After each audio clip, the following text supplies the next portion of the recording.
Excuse me, sir. I have a few questions for you. Another journalist? I didn't answer the first one, so piss off! I'm not a journalist, I'm a doctor. A doctor, you say? It's quite a rare breed in this part of town. Really? But still, here I am. Dr. Jonathan Reed, at your service. I'm Joe Peterson to some, but Colossus Joe to most. And I don't remember asking for your service, sir.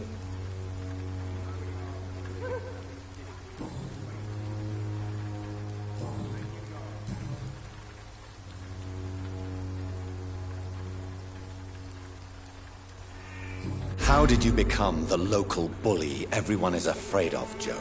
There's no pride in roughing up poor bastards. But this is the only job I've found. And it pays well, too. A job? So you're racketeering for someone else? I got enlisted by the Wet Boot Boys, a gang from the docks. I'm their muscle for their dirty work. Most people don't become thugs when unemployed. This is a choice you made. I don't care what you think, sir. I do what I have to do for my own reasons, and that's that. I'm not sure Mr. Lewis would agree with your by all means necessary philosophy, sir. Oh, do you really think he's the poor victim here? Barrett can be as sneaky as anyone. Long ago, I even called the bastard my best friend. According to you, physicians are scarce in this part of town. Why is that? Not familiar with this neighborhood, are you? I guess your fancy colleagues are too afraid of being stabbed in the back. This part of town does have quite a reputation. Would you say it's justified? Totally. Look at me, for instance. I always look my opponent in the eye before knocking him out. May I ask what you do around here? I do whatever I want, and sometimes even more. Now sod off.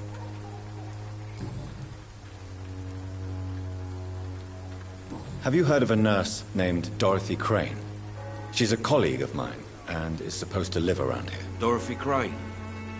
Yeah, I know her. One of the few good souls who dare to help the sick around here. Could you please tell me more about her? She's a nice girl. Tries to help the migrants. I offered to give her a hand, but she said my reputation would attract too much attention.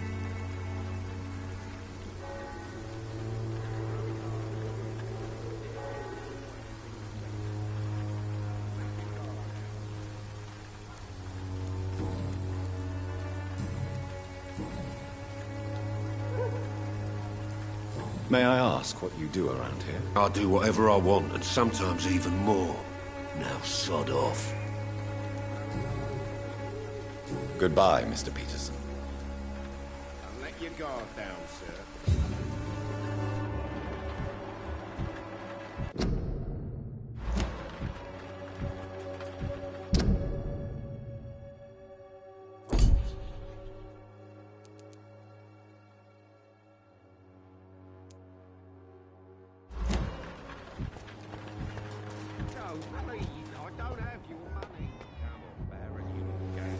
Excuse me, sir. Are you familiar with this part of town? Name's Clayton Darby, reporter. Sorry, I'm new to Whitechapel. But perhaps you could help me, since you're a journalist. My name is Jonathan Reed. Dr. Reed, the famous surgeon. I'll gladly help if I'm able, sir. Why are the newspapers keeping silent about the Spanish influenza? It's as though none of you care. There's a war going on. People shouldn't be demoralized by news of deadly diseases. I served in France. Our top priority must be to put an end to this butchery. This war must stop now. Sir, streets are a battlefield too. An invisible and untold war is going on, and it must be stopped. Have you any idea of the danger you face in these streets at night? I've had to run and hide more than once from frenzied mobs incensed by the fever. Do you think the flu is really responsible for this, Doctor?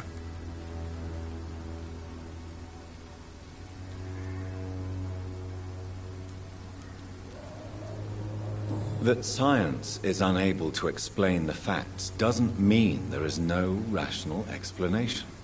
I confess, I share your point of view, Doctor. What is a journalist doing in this borough after sunset? He goes where none of his colleagues would dare to go, to inform the country. So you risk your life to reveal the truth. I saw many reporters do the same during the war. Whitechapel is the crucible of so many untold stories and tragedies. I want people to know them.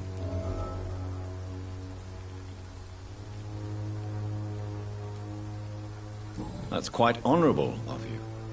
But is the public interested? Not at all, sir. And that's why I'm an independent journalist, hoping to sell some stories.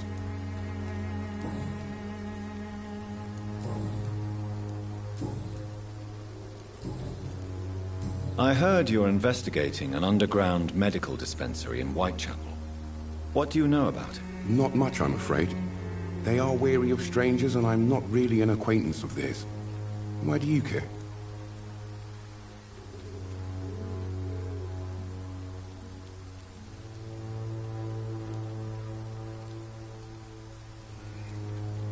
It's confidential. Speaking as a doctor, I'm sure you understand. Are you sure you're not just concerned about the repercussions that a scandal involving a certain Nurse Crane from the Pembroke Hospital would bring? Without a doubt, you are a damn fine journalist, Mr. Darby. What do you know of her accomplice, a man named Darius? I don't know much about the man. He's very cautious, never goes out, doesn't seem to have any friends or family. He never goes out? No. A few days ago, he unexpectedly did. I followed him, but it was just a ruse to keep me away from his house. Really? How do you know? He went to the nearest mailbox, but just before posting his letter, he ripped it up and threw it away. He has no relatives at all? No, except for that strange man, a poet named Richard Nithercott, who sometimes comes by. Darius would never let him in. Where can I find this Mr. Nithercott? He spends most of his time lurking around Whitechapel, talking to himself or declaring verses. These days, you can usually find him behind the church.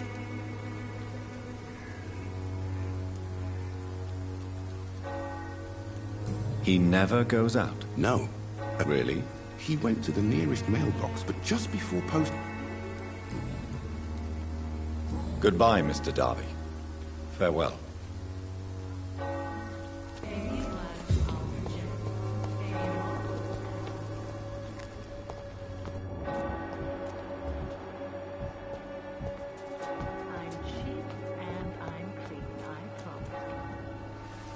Don't be shy, handsome.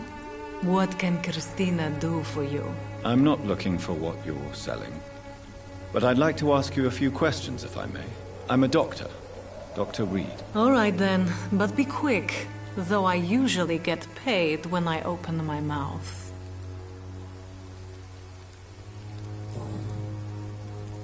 Tell me about yourself. Are you joking with me?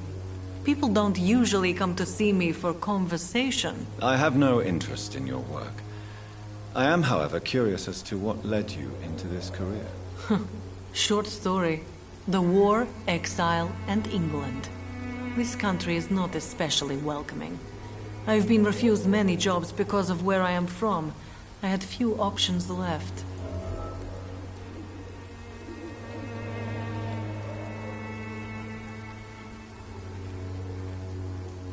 I always thought I was the master of my own fate. But now I know we don't always have control over our lives. I don't judge you. You know, this money is not only for me. I have good reasons to need this money quickly, but it is not your concern, Doctor.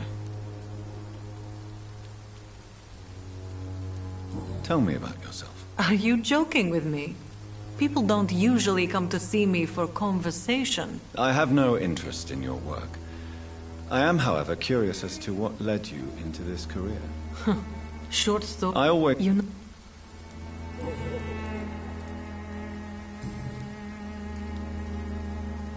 Christina, have you been examined?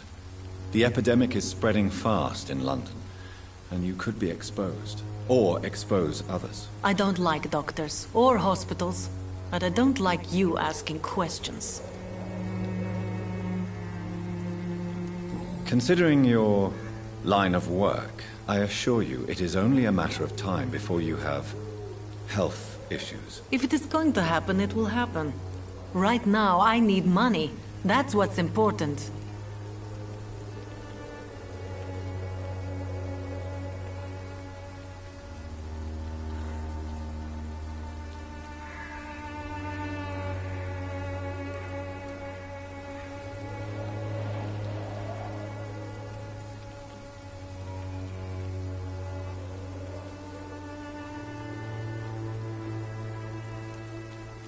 You can put your own life in danger, that's your decision. But what about your clients?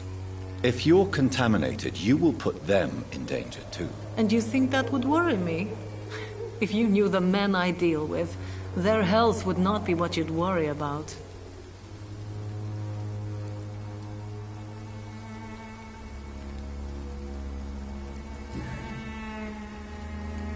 Clayton Darby claims he will expose the crisis in Whitechapel to all of London. Do you believe him? I believe Clayton's courage will erode with time, until he finally leaves Whitechapel to start another fight somewhere else.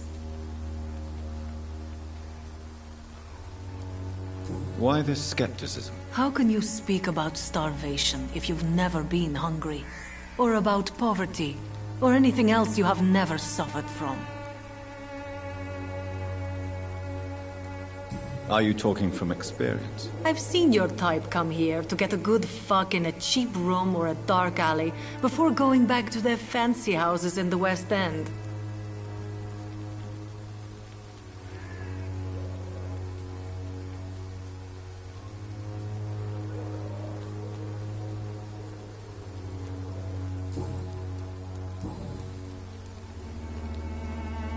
Goodbye, miss.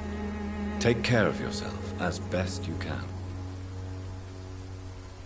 Good evening, Christina. Change your mind, Mr. Reed? Do you know Nurse Dorothy Crane from the Pembroke Hospital? Anything you can tell me about her would be helpful. I don't know her, but I know her name is Dorothea Crasionescu. She came from Romania like me and many others. You seem to respect her. Dorothea helps the sick people of Whitechapel. Everyone should respect that. Goodbye, miss. Take care of yourself as best you can.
It's locked.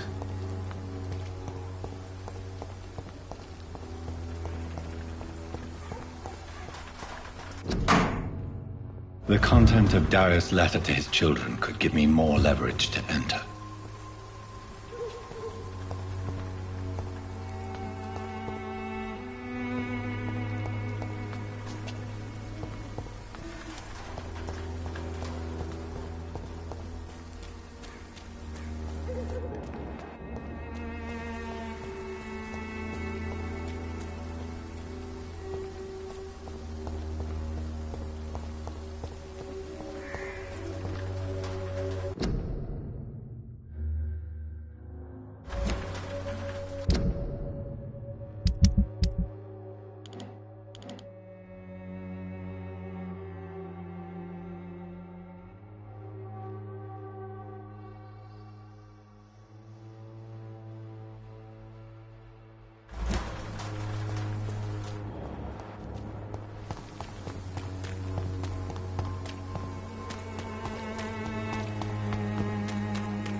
Your home will not protect you.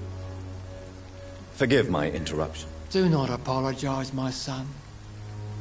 Father Tobias Whitaker is always happy to teach mortals about the incoming Armageddon. I am Dr. Jonathan Reed, and I just have a few questions. A scientist? You are much more lost than I thought, my son.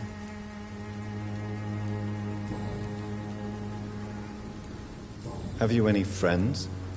Any family left in these terrible times? No. But I have a disciple I see as my son. He is so devoted. I sent him to preach the good word in the heart of this corrupted city.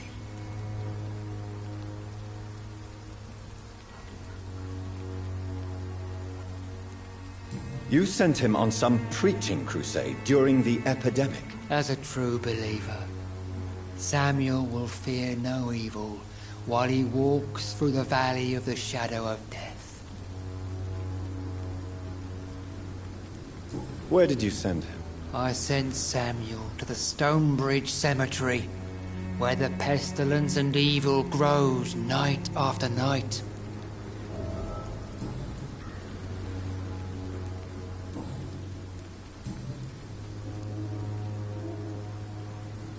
What do you mean when you say that I am more lost than you thought? All scientists are entangled in a world of causes and consequences, and most of them can't see the plain truth. Quite a judgmental opinion, if you ask me.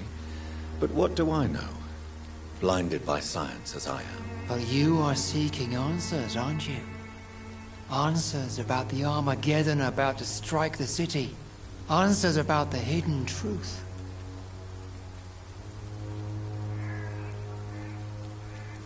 I am. But the answers I seek are based on facts, not superstition.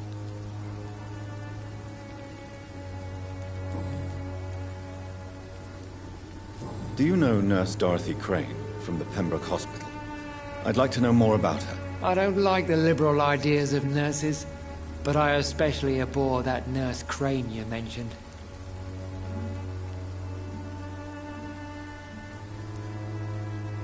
Why do you hate Nurse Crane more than other nurses? Before coming to London, she was a member of the communist resistance in her country. That's what happens when you let a woman get involved in politics.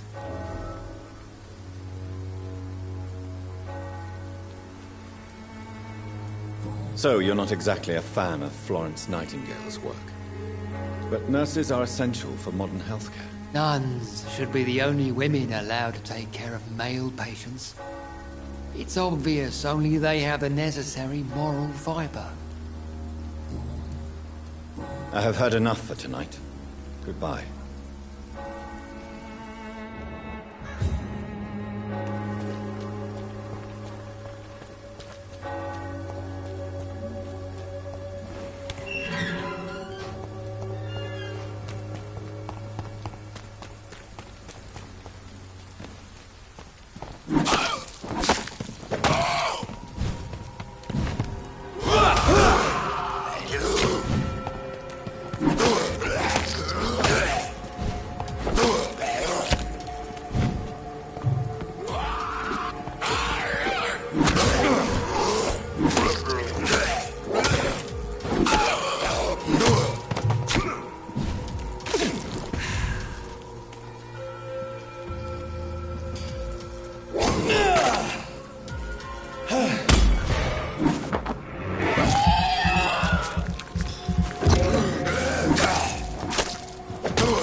Good evening, sir. I'm Dr. Reed. I would like to ask you a few questions. Please be my guest. Although I may not be the best informant regarding this part of town, my words speak about that which the eyes cannot see. Really? Are you an artist of some kind? I'm a poet, sir. Richard Nethercott, at your service. May I ask what you're doing at this hour of night, sir?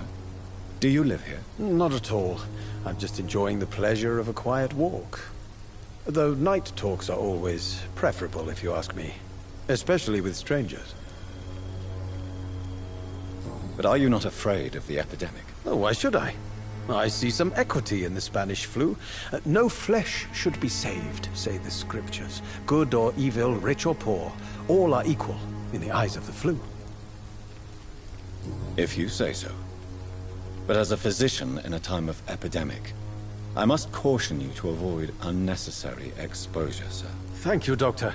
But we both know the seeker of truth has to go boldly where the weak dare not.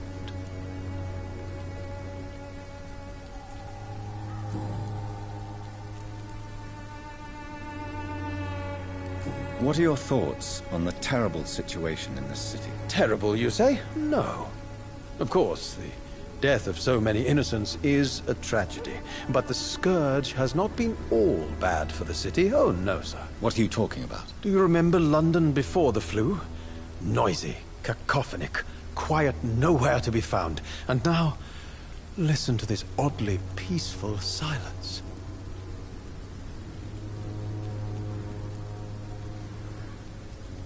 Yes. The enjoyable silence of the grave.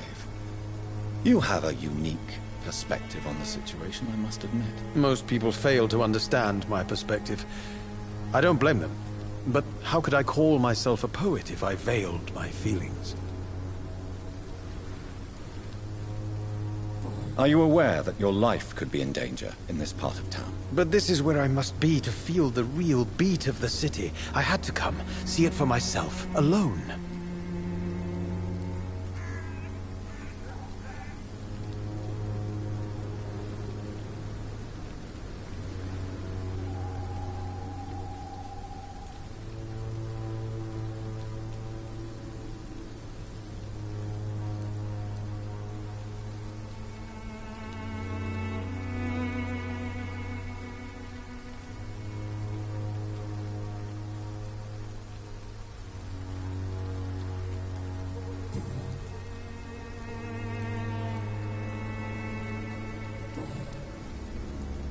May I ask you a few questions about the district? Extraordinary part of town, is it not?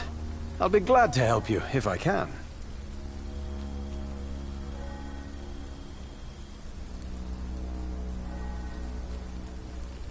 I'm looking for Dorothy Crane, a nurse who lives in this vicinity. Dorothy Crane. Oh, I love the name. The Crane of Whitechapel. Sounds very mysterious. But, sorry, no, never heard of her. What can you tell me about an old man called Darius? Darius Petrescu? Yes, I know him. At first, I thought he was only a small publisher.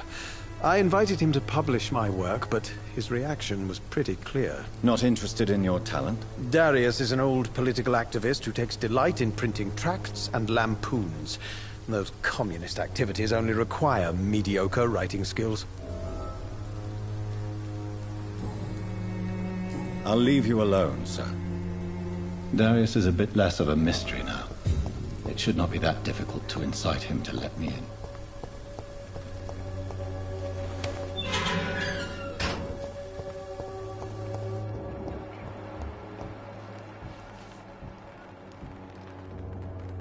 Good evening, miss. I'm Dr. Reed. I'd like to ask you a few questions. I know what you're thinking. A tall stranger who meets a girl in the street at night. It reeks of the penny dreadfuls. But I mean you no harm, truly.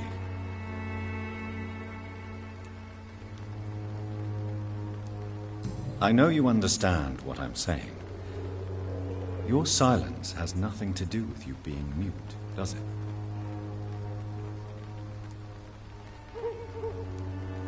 Camellia, I know you work for Dorothy Crane. Please tell me about her secret dispensary. A stubborn and mute comrade. Nurse Crane and Darius Petrescu have been clever.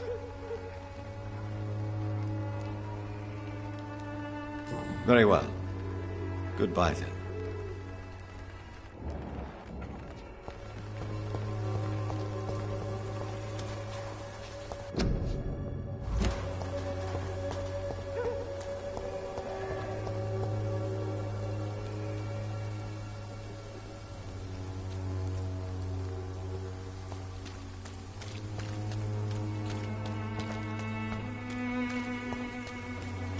You look so pale, my lord. Would you like me to revive you? Come on, Barrett, you know the game. You pay for peace of mind. Can't you just look the other way this week, Joe? Come on, we can sort it out, right? It's not my call, Barrett. You pay one way or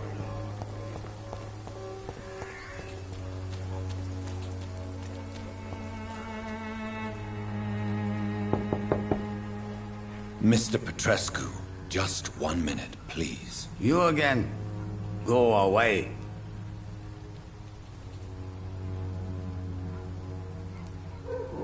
Sir, wait. Stop this nonsense. I know Nurse Crane is here. Shall we speak man to man, you and I? All right. Speak up. Don't you see we're on the same side? We fight to help the poor, sick, and abandoned. I'm nothing like you, Mr. Doctor. Yes, you are. You too believe in providing medical care without charge. You know what we have to sacrifice to make the world a better place. I have to admit your words have conviction. All right, I'll let you see Dorothea. Don't make me regret this, though.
If you want to talk to Dorothea, you must go across the courtyard and take the stairs. We've not been formally introduced.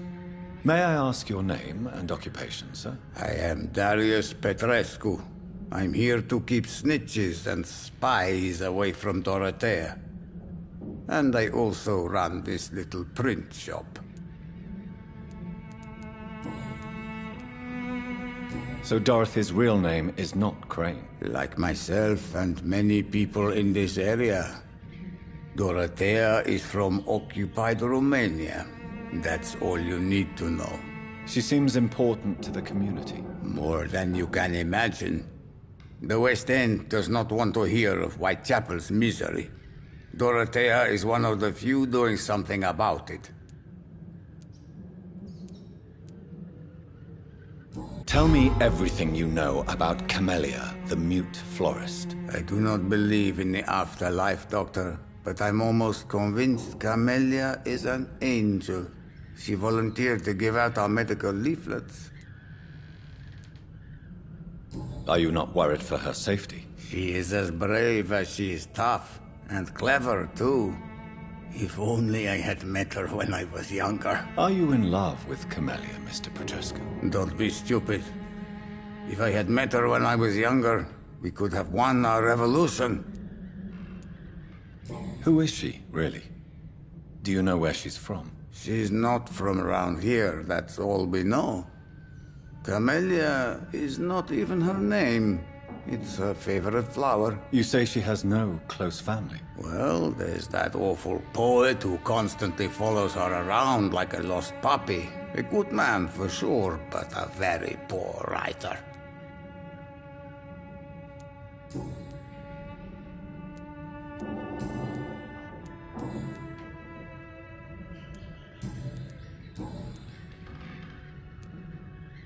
Do you have any family left, Mr. Petrescu? Children or grandchildren? Who knows? I have abandoned my people for so long, they might as well be dead. As dead as I am for them, I suppose. Don't be embarrassed, sir. If you must know, my own father disappeared many years ago, and I forgave him. It's quite awkward to talk about our families like this, but thank you, Dr. Reed. I appreciate your trust. This war won't last forever. Did you ever think of returning to your country now it's free? No. I have taught strength and determination to my sons and daughters. I'm an old, dying man who only has memories of better times to cherish.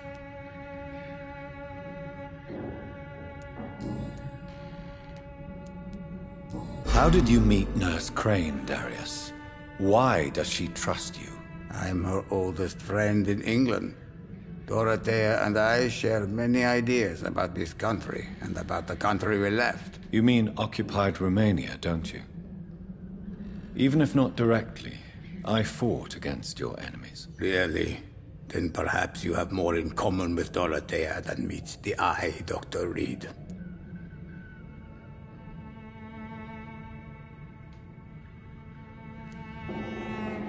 I know you fought for your country when it was occupied, Darius.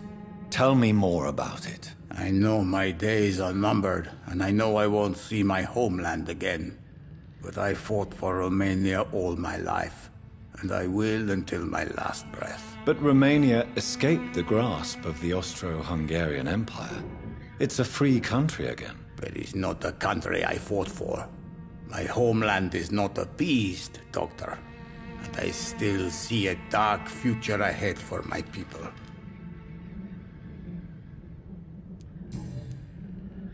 Goodbye, Mr. Petrescu.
He's going into convulsions, Doctor.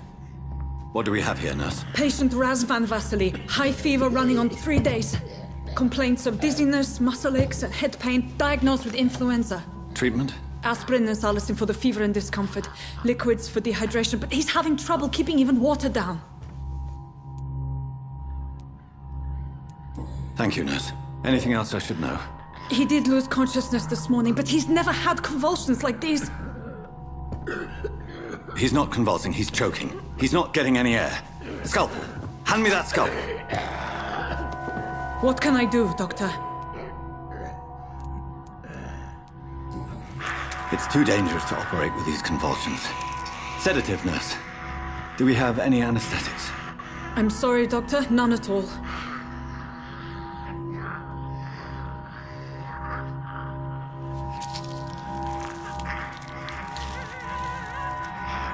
I need to perform a tracheostomy.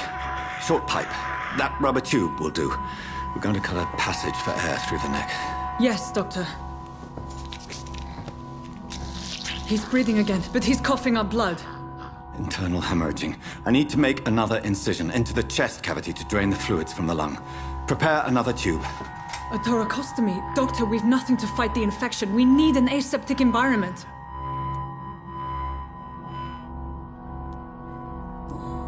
Don't question me, nurse. I need a drain. Now. Yes, Doctor.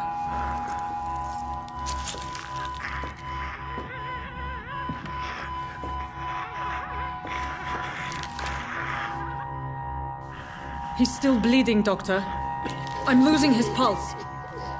The drain must have punctured the intercostal artery. There's too much blood. Are you all right, Doctor? I can't see.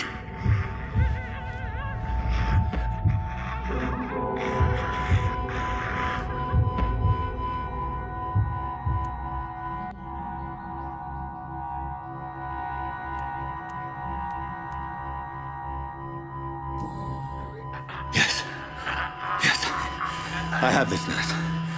Allow me to finish the procedure alone. I need the room. I'd prefer to stay and see this through. This is my patient, Doctor. I have needle and thread for stitching the wound.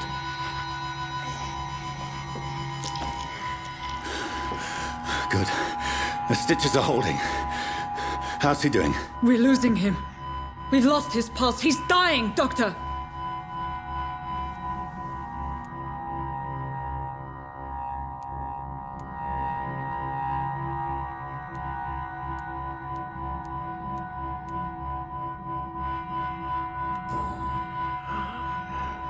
A dose of epinephrine, now. Yes, Doctor.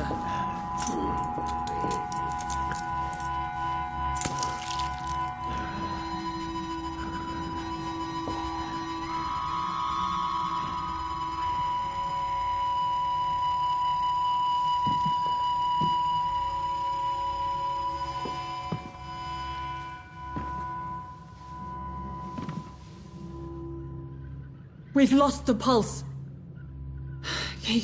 He's gone, Doctor. Nurse, we did everything we could. Truly? Everything you could? Is that how you'll report this in your log? Is this how the war went? Piling up one poor corpse beside the next? This was not an influenza-induced seizure. I've never seen symptoms like these on the continent. Neither have I. But the previous symptoms leading up to this attack were the same, indistinguishable from the epidemic. No. There was something more vile in these reactions. Something primitive. There have been numerous reports of mental breakdowns caused by the fever that accompanies the flu itself, Doctor. Yes, but... I'd best take some samples of the blood for analysis.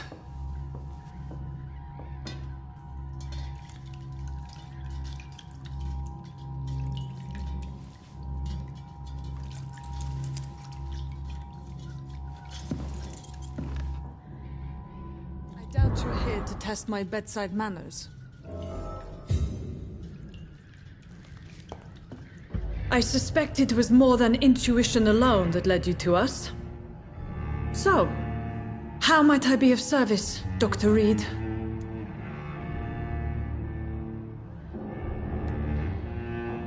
I've come to put an end to this insufferable blackmailing, Dorothy. Doctor, you think your warnings scare me?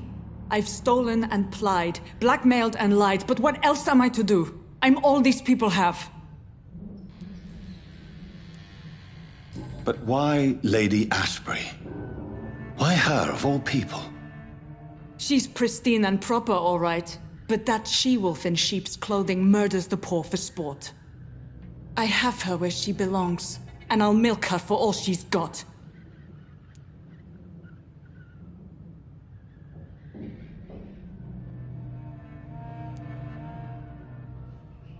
Dr. Swansea is a sensible and honest man. He wouldn't have refused your friend's care at Pembroke. It's easy for you to say, Doctor. These people cannot go to the police, nor to the hospital. They don't even speak English. They depend on me for everything.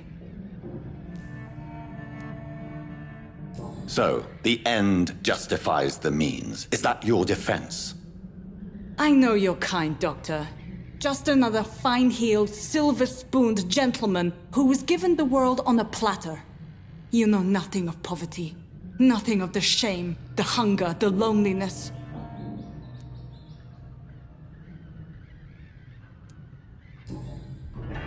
You've convinced me of the sincerity of your actions and their noble justifications. But all the same, blackmail is a crime, and it will stop, Nurse Crane. So, are you going to turn me over to the authorities?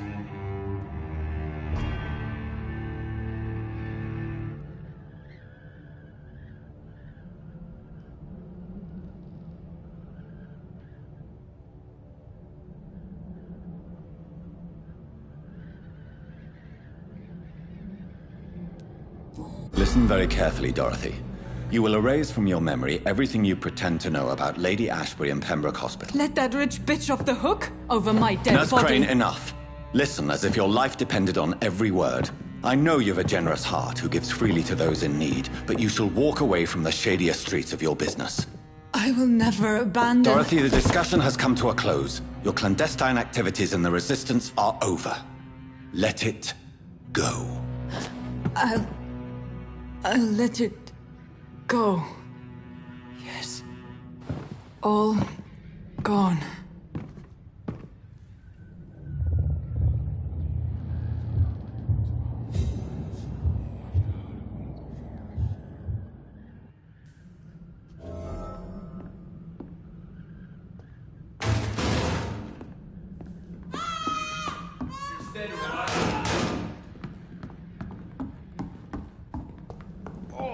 This one stinks of... It's one of them!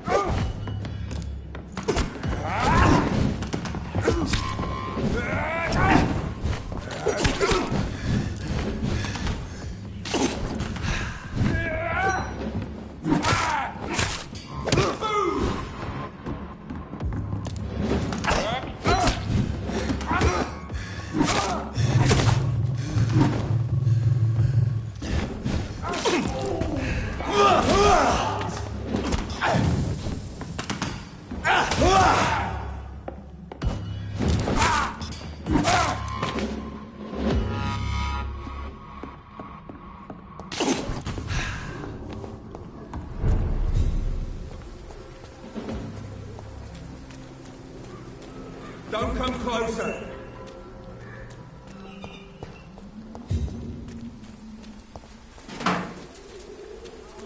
All your problems. As long as you have the money. Good evening, my dear colleague.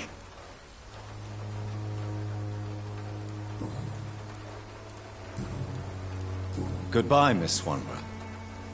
Perhaps we'll talk again.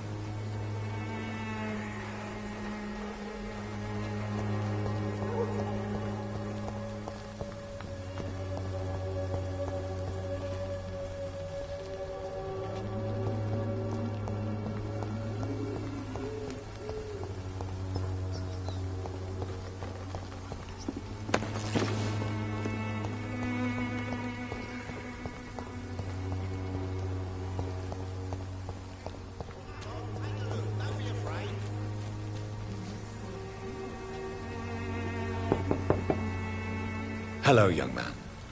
I'm Dr. Reed, and I would like to ask you a few questions. May I enter, please? Sorry, no, sir. My father does not like people entering our house, you see. Your father is worried about you, boy. He asked me to look for you. So my father actually worries about me, then? Okay, then. Come on in. I'm Harry, by the way. Is there only pain and suffering in this world?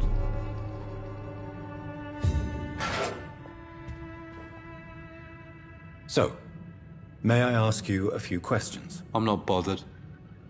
What could be worse?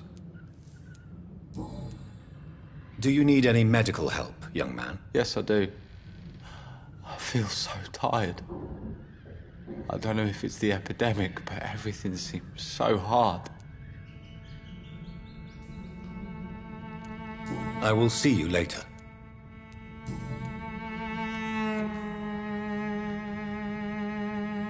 Forgive my bluntness, young man, but you don't seem happy living in Whitechapel. Why should I? I never wanted to come here in the first place. It was my father's decision. And look around you. Does this look like a nice place to live?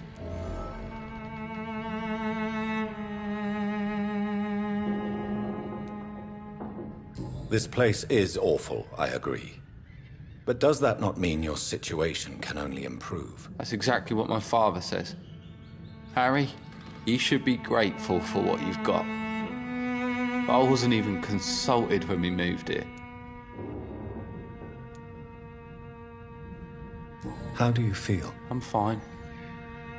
I mean, it's not easy every day, but I'm fine. I'm just tired of being sick all the time. If only I could be tough like... well, you know. Speaking of which, what can you tell me about your father? My father is an idiot who makes idiot things. That's all I have to say.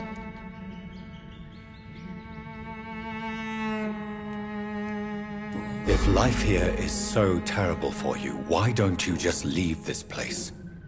Have you ever spoken to your father about it? I don't go outside. It terrifies me so. I went outside once without my father noticing and I saw terrible things. Bloody and frightening things. So that's why you stay at home all day? For fear of the epidemic? I'm not afraid of disease or death, Dr. Reed. It's the living I'm afraid of.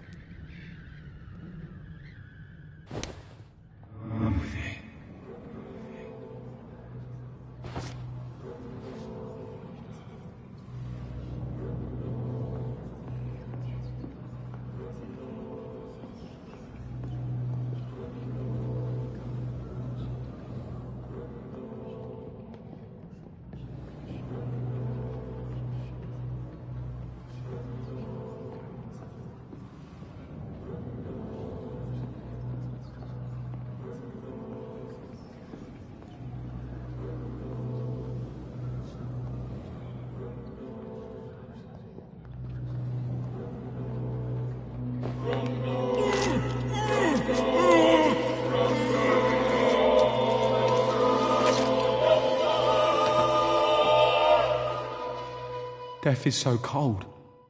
I hoped it would be more meaningful.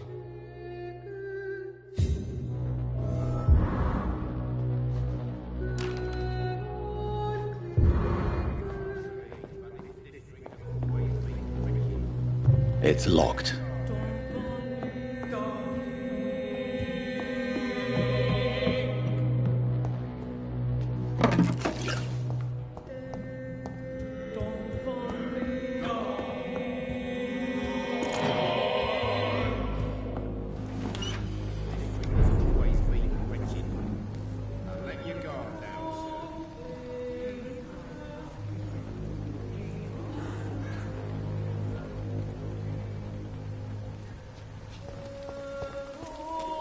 Cheap price, good quality.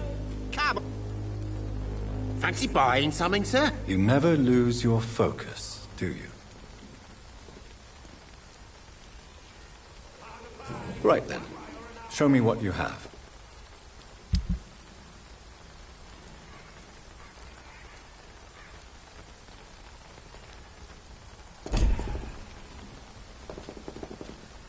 You're late. Where's my money? I should never have taken up my father's business.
This could be the box Lewis thought he lost. Huh. There's a letter inside.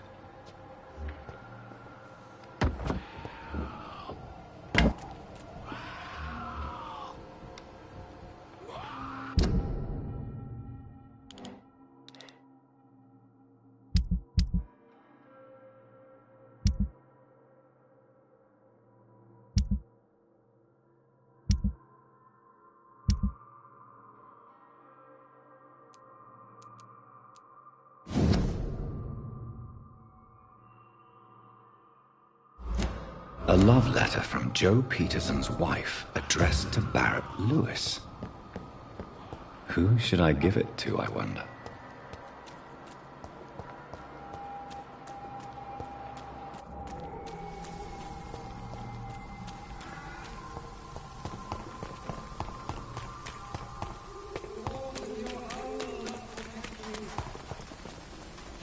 Joe, please, I don't have your money.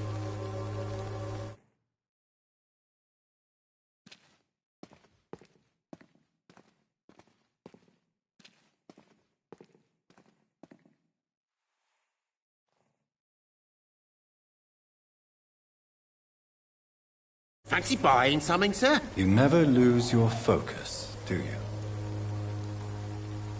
I found this box in an abandoned building nearby. I believe it belongs to you. Let's have a look. Yeah, this is mine. So, you faced those loons that roam around there. Extraordinary. I suppose I was lucky. Luck is a commodity round here. Yours should be properly rewarded. About this package, it's not just tools and trinkets, is it? I want to be rude or anything after your kind gesture, but it's none of your business. Goodbye for now, Mr. Lewis.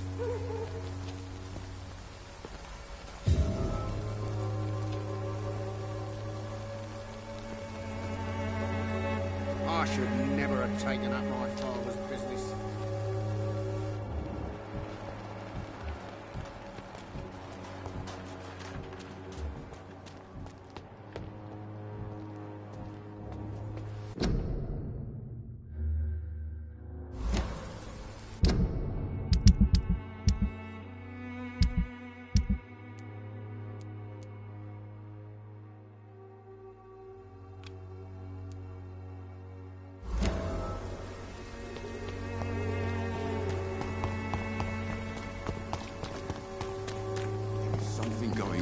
District.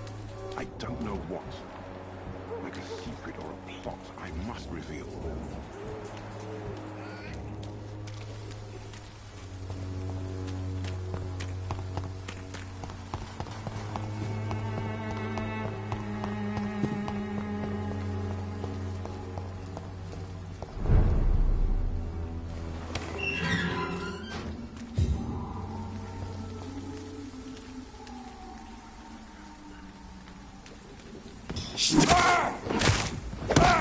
I shall fear no evil.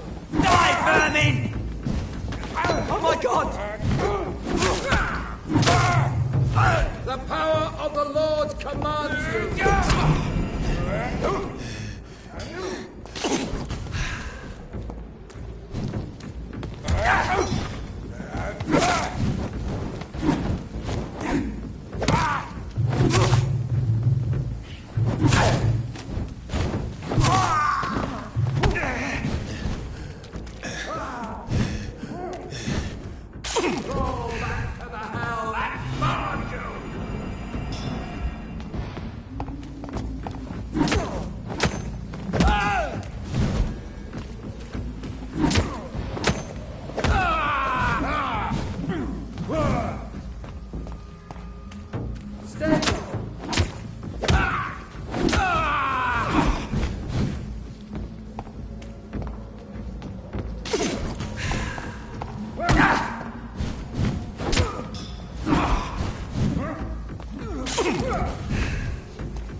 See them fancy clothes? This one's a top! Snuff it, leech!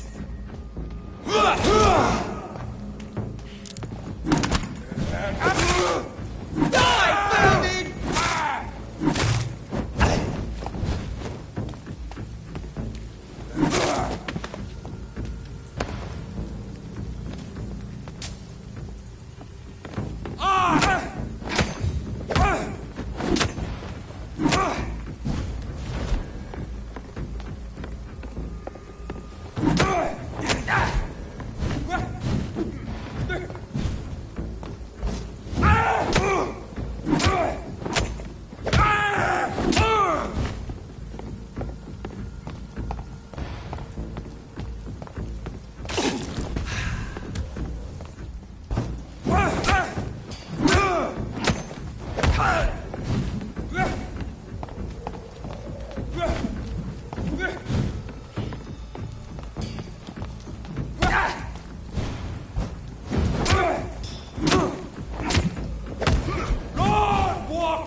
This man stunned me with his faith. His crucifix. This is not good news.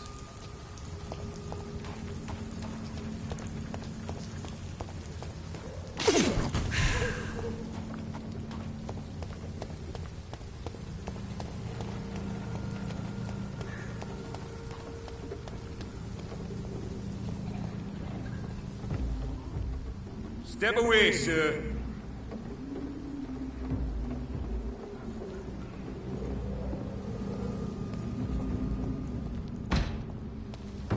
This one's...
Filthy fucking beast!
Human blood.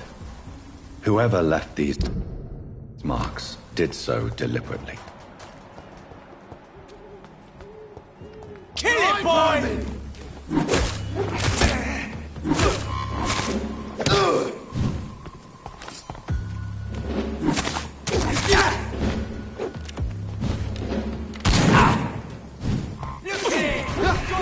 Crush the leech, boys!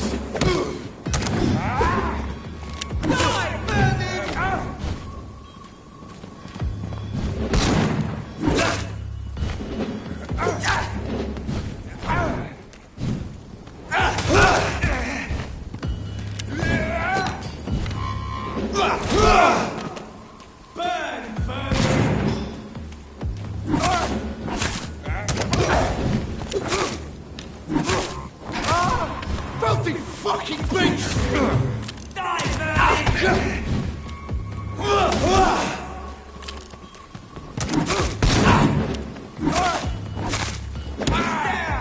Finish it! Burn it, boys!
Step away, sir. Are you stupid? Put an end to you!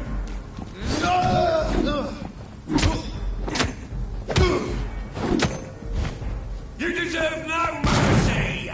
Die, leech! Shit! I'll kill you!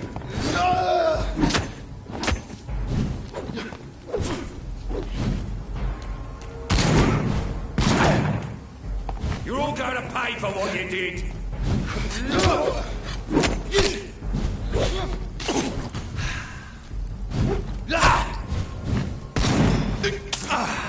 Back to the bloody grave!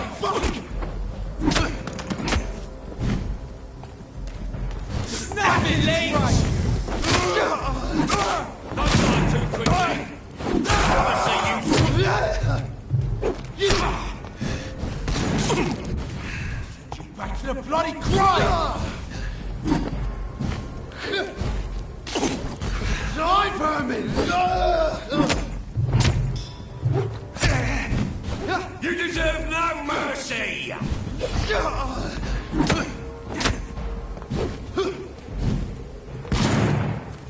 You're mine, vermin! Shit!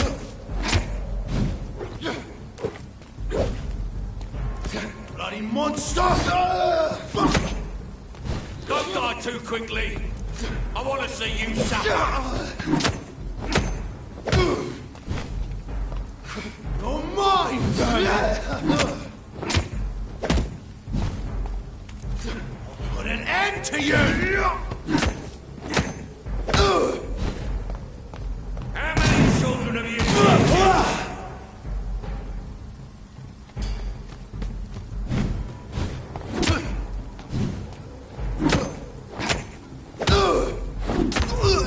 Crush the leech, boys!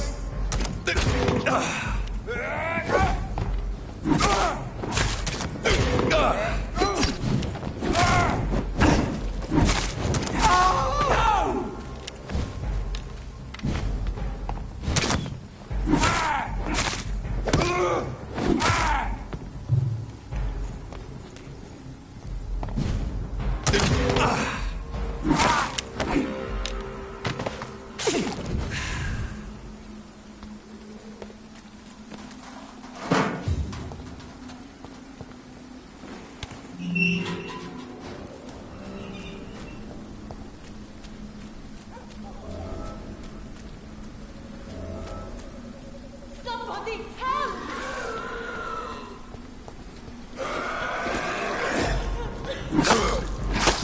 Who are you? What do you want?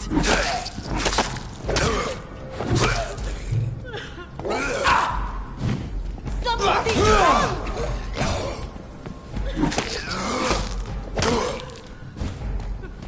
Who are you? What do you want?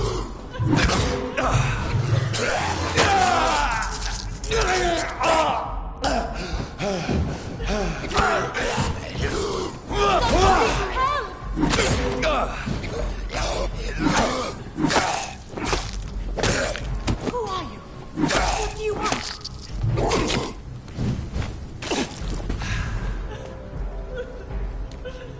Somebody help!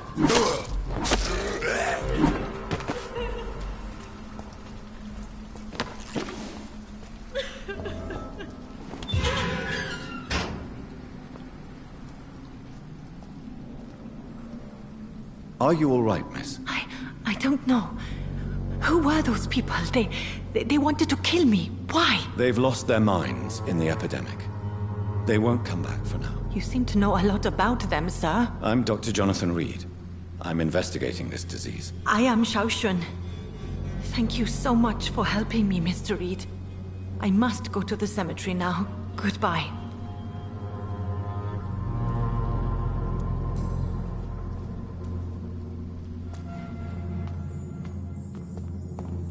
It's locked, all right.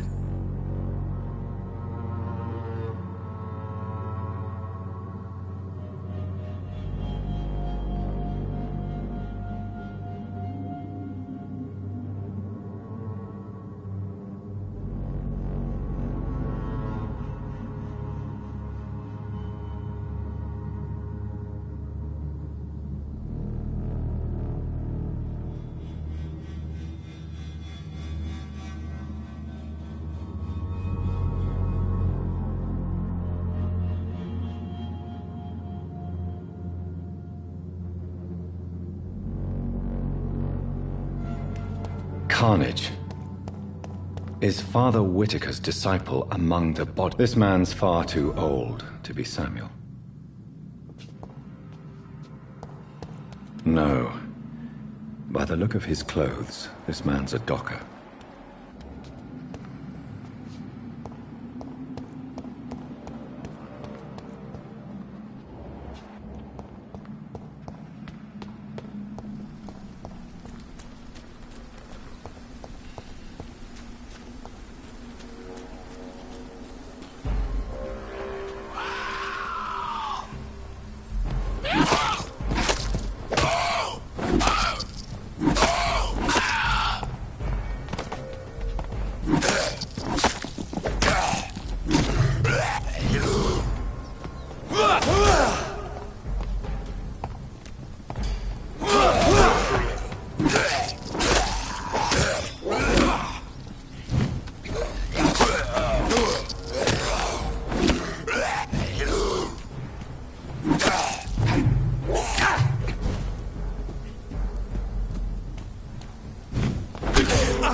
It's locked. Shouldn't you go back home, where you'll be safe? Maybe later. But for now, I need to talk to my husband at the cemetery, Mr. Reed.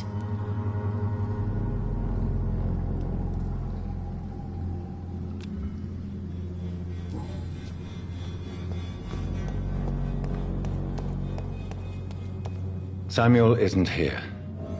I had better follow the blood trail.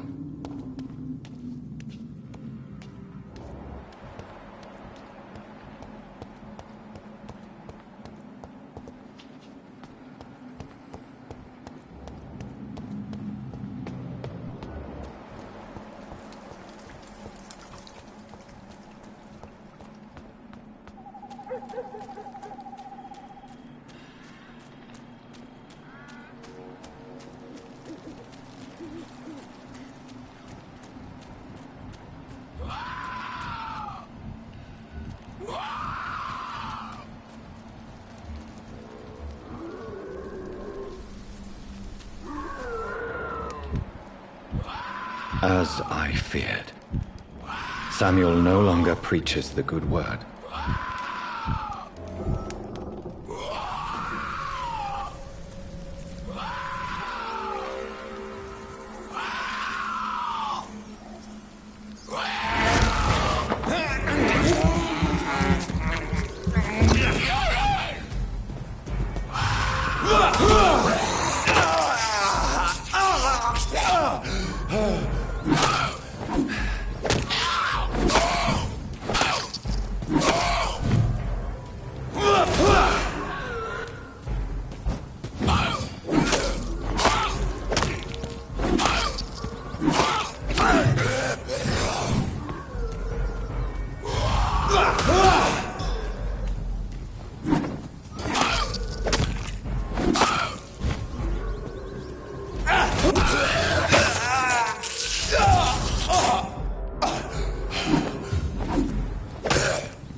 Best over there!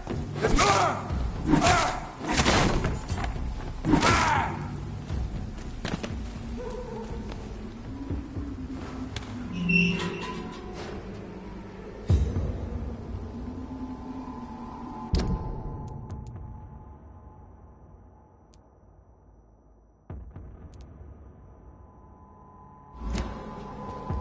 It's not a place for you, sir.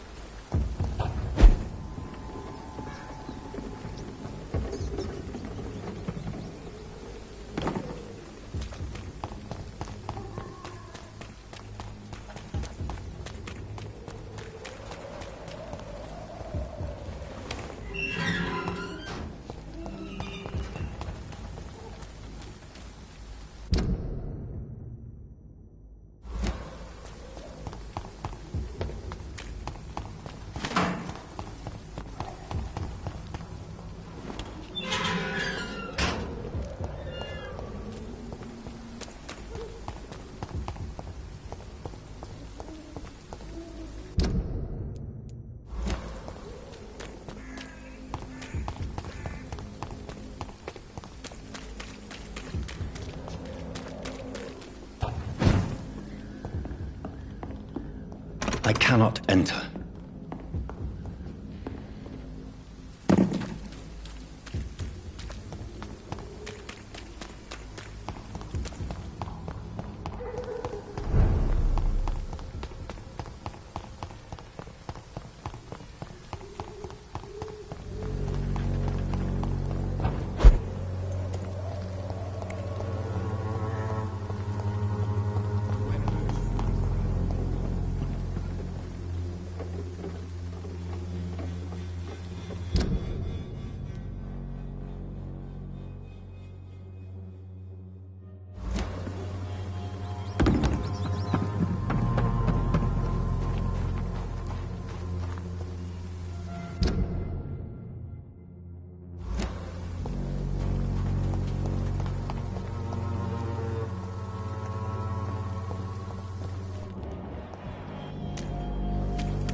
What? Shooting a boy in the middle of the street. Not the best thing to do, wouldn't you say? What? You saw what happened? Who are you? I'm Dr. Reed, and I'd like to ask you a few questions, if you promise me to set your gun aside. No. Look, I'm not a violent man. I'm Benjamin Palmer, doctor.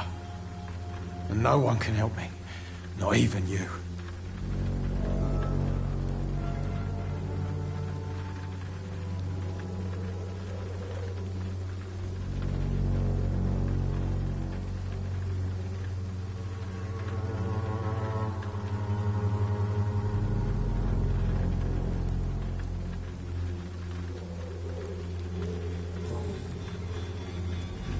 What can you tell me about this place? Nothing to say, really. This is where I used to live, and this is where I live now. You mean you used to have a better life? Yeah, I had a wife, a home, and a job. I even used to have a name. And now I'm just Ben. Ben the Tramp. You don't have anywhere to go? No family that would welcome you? Not since the death of my wife, Albert's mother. She was sick, you see. Long before the flu and all this shit.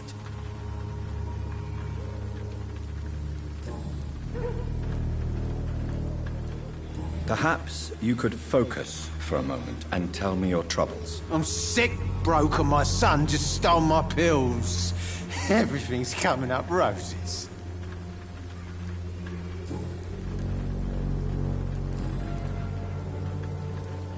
Whatever the boy did, I'm sure he didn't deserve a public execution. I swear I didn't want to hit him. It's just that I'm sick in the head, you see, and the boy just frayed me last nerve.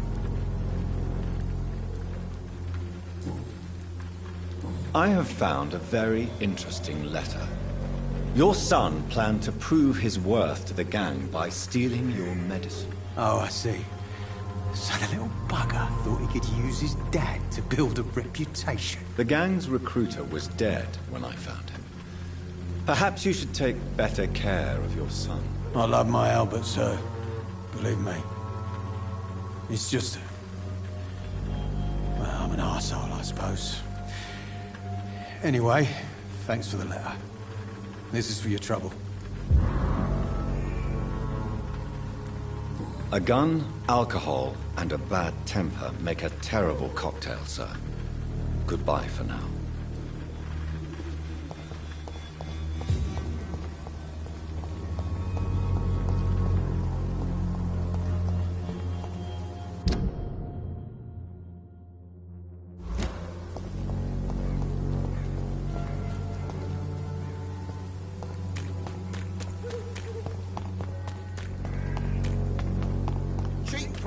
Good quality.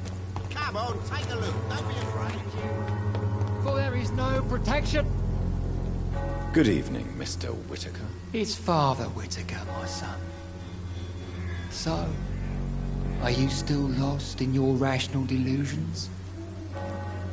I have found Samuel, your disciple. I am afraid I have bad news. I already expected the worst. He should already have come back. He is dead, isn't he? Yes, he is now. The epidemic took him. Samuel steadily made donations to our cause. He would have rewarded you himself if you'd found me in that awful cemetery. Please accept this money. I have heard enough for tonight. Goodbye.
city is doomed.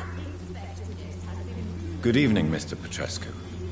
What are you doing here? I could ask you the exact same question, Mr. Doctor. Now leave me alone.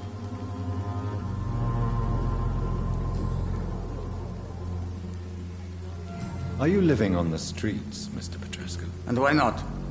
Those who believe they'll be safe behind walls are blind. Goodbye, Mr. Petrescu. When science fails you.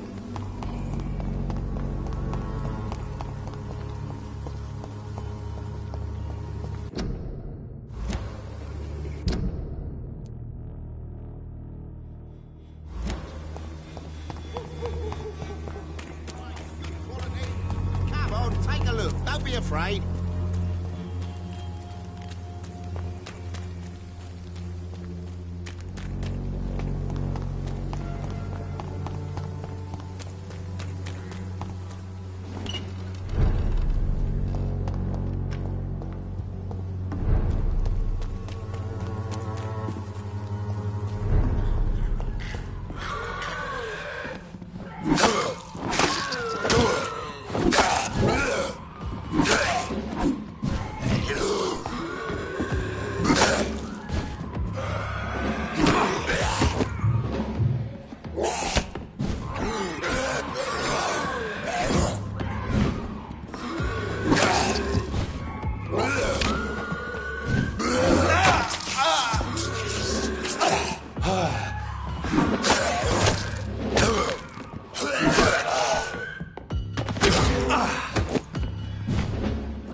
Human blood.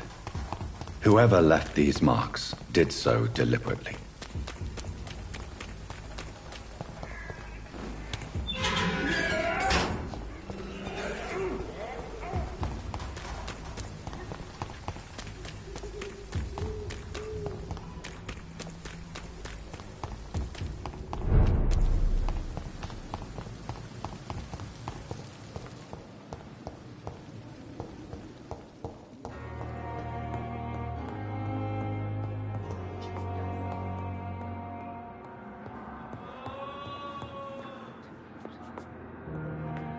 Good evening, Dr. Strickland. Have you seen any suspicious activity in the vicinity, Dr. Reed? No more than usual. This is no laughing matter, Dr. Reed. A patient of mine has been murdered. Mr. Fiddick is dead. I should have been more cautious.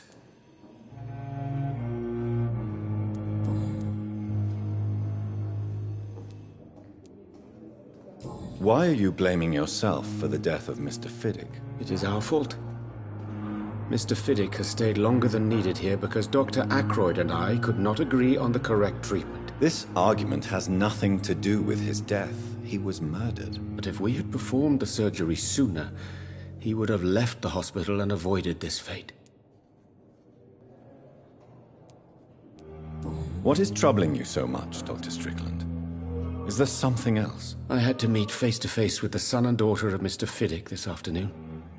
Their eyes. I could barely stand before their accusing gaze. This difficult task is part of our job, Dr. Strickland. It's our responsibility. I know. As I also know they'll never get the answer to the question they daren't ask. They were the embodiment of cold fatalism.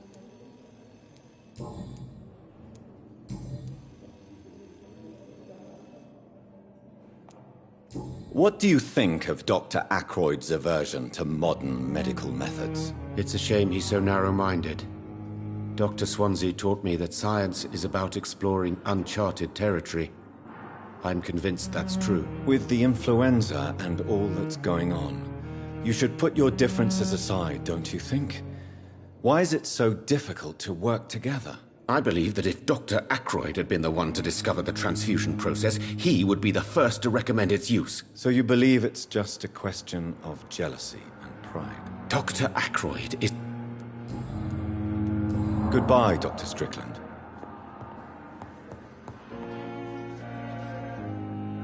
Good evening, Dr. Ackroyd. You're the last person that I want to see right now, Dr. Reed. I see that you are as friendly as ever. Are you really going to ask me why? That would just be more evidence of your selfishness.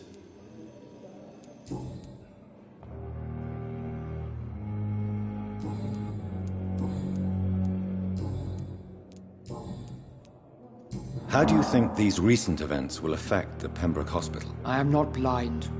There is something strange about you and Dr. Swansea. One day you'll have to provide answers. You are troubled by the death of your patient. I understand. It is something that haunts everybody in our profession. Harvey Fiddick died inside these walls, under our watch. We failed him, all of us. Don't you think the epidemic is enough to deal with, without wasting time on insults and suspicions? Yes, the epidemic. Convenient, isn't it? Just like the war, really. Hundreds are already dying, so who cares about one more? Thank you for your time. We'll talk later.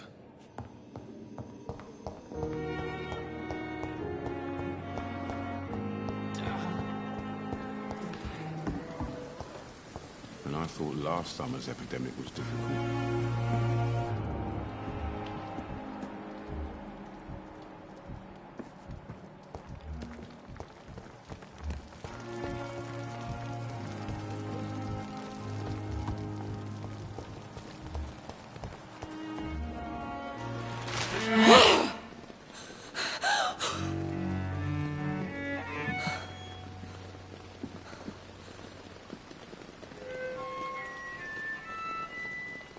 I would ask you to avert your eyes, sir.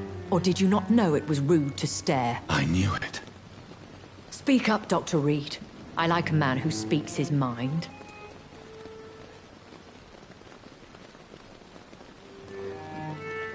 Hiding your true appetites behind a facade of compassion. Bravo. Very clever indeed. Spare me your sarcasm, Jonathan.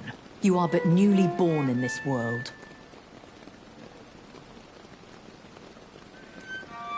We are vampires. We live by leeching the blood from weaker prey. We are Darwin's next chapter. His cynical and perhaps ultimate expression. The situation is somewhat awkward nonetheless. I have not been observed sustaining myself for many decades. I have to say I'm a trifle embarrassed. Anyway, I have concluded my inquiries concerning your blackmailer. I see. Please excuse my agitated state. Under normal circumstances, I wouldn't let anyone see me in this condition. The case is closed, your ladyship. The person who took advantage of you has, shall we say, seen the error of her ways. So who was it? My lady, the blackmailer was dealt with using the utmost discretion. The culprit's identity is of no relevance. Thank you, Jonathan. That is exactly what I needed from you. You have proven your loyalty, so, as a friend, please accept this small token of my appreciation. Thank you, my lady. If you have an inclination to learn more about vampires or your current situation, I will be glad to aid you in your quest for knowledge.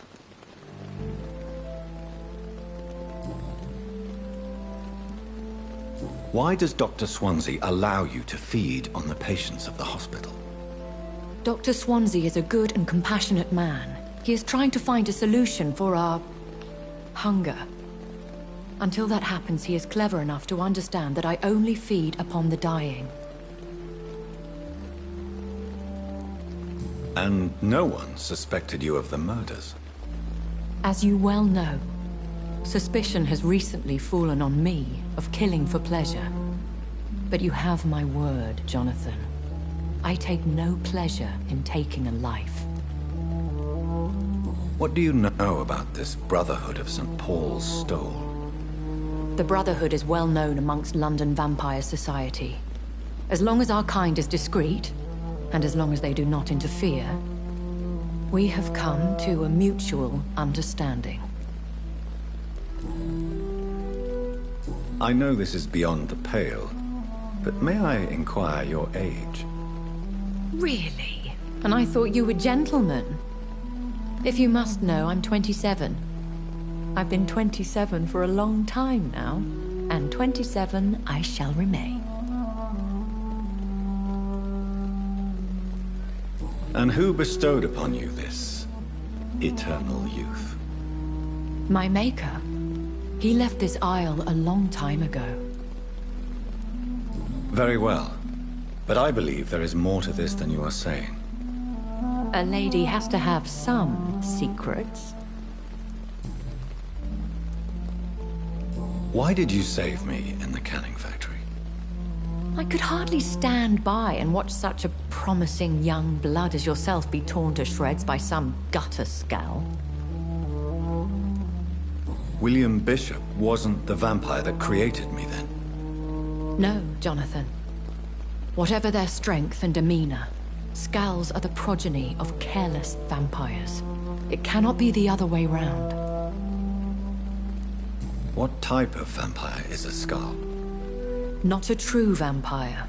The deformed offspring of lesser vampires. It is a shame these creatures run wild, slaves to their baser instincts.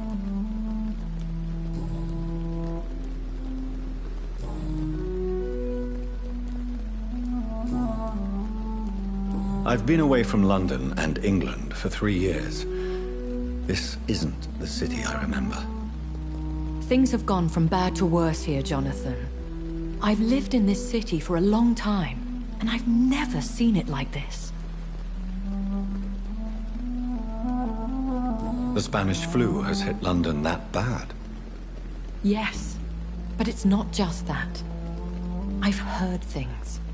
Things I've not heard for a very, very long time. There are whispers in the shadows. Something far worse than the Spanish flu is here in the city. What is it you fear? Fear has long since flown this form. But there is something malevolent circling us. I feel fear is merely waiting in the wings. The Spanish flu has hit London that bad? Yes, but it's not just that. I've heard things.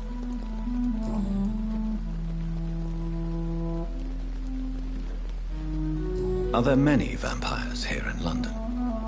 Immortals are of a rare breed, and we often tend to hide. But you may occasionally meet some of us at night.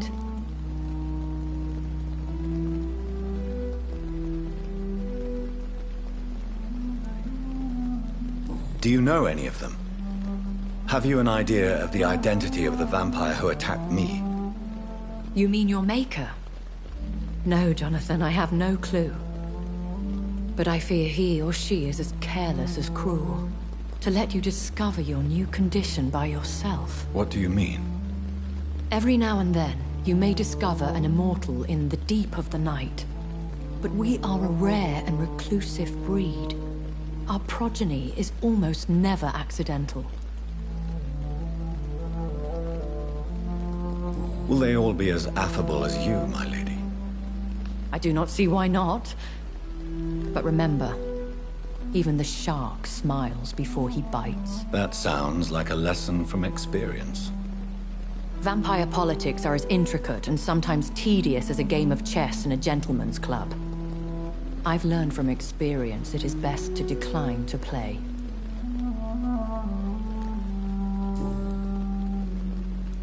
When I awoke, changed, I was chased and attacked by vampire hunters. Prepared and well-trained. Though I can't be certain, more than likely it was the once glorious Guard of Priwen. Once glorious, but still dangerous. They have seen better days, but all fanatics are dangerous.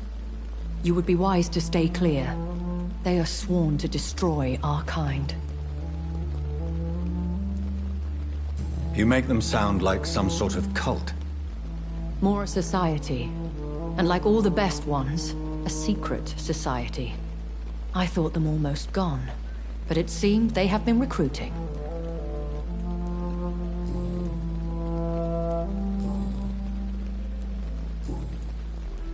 I've been hearing a voice talking in my head. Is this some kind of insanity? It feels like the voice of the vampire that created me. Hush. Tell no one this. It would be unwise to talk of such things amongst British immortals. Speak no more of your maker. How could this cause offense? Only the powerful immortals can mentally call to their progeny. No vampire or hunter will sleep easy, knowing that an unidentified elder is stalking the streets of London. Excuse my forwardness, but... are you my maker? Me? Goodness, no. Only a foolish immortal would create a progeny without taking precaution, and I'm no fool.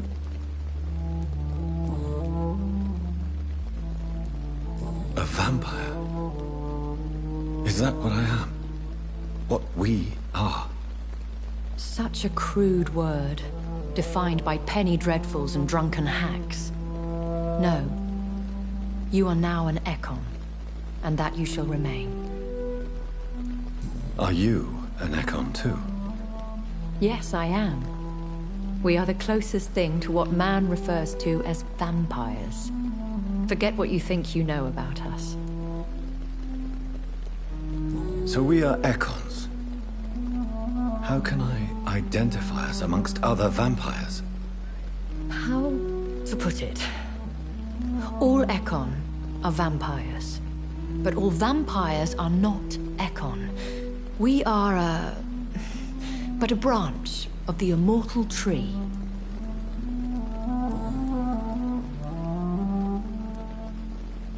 I don't understand. Why was I created and then left for dead? That is a question only the one who made you can answer. It's not normal practice. I doubt even if you find him, he will answer you. considering how cruelly he treated you. So me being a vampire could have been a mistake. I very much doubt it, Jonathan. Contrary to the legends, it is not as simple to make another vampire by just biting someone. I'd like to avoid creating another vampire by mistake anyway. Tell me, how is it done? The process is dangerous. It could even kill your potential progeny. If you did decide to sire an offspring, they must drink of your blood, Jonathan.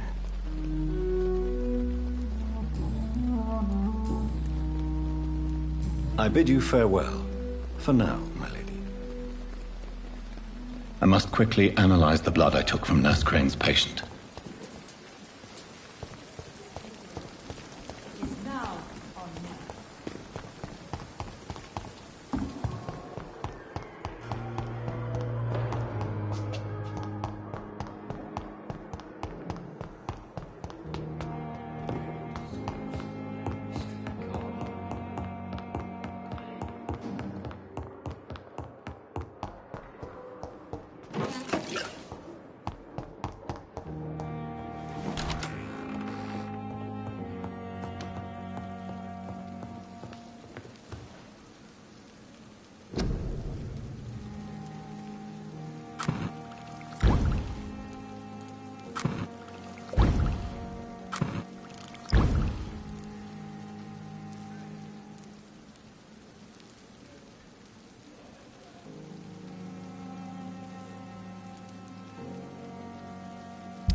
Razvan Vasily was infected by Spanish flu, but also has the highly unstable blood of the Skulls. Is the London vampire epidemic transmitted through the flu? I should talk to Dr. Swansea about it.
Good evening, Nurse Hawkins. Good evening, Dr. Reed. Do you need medical help yourself, Nurse? I'm afraid I've contracted some illness, Dr. Reed. Not under my watch, Nurse. Take this. You'll feel better. Thank you, Dr. Reed.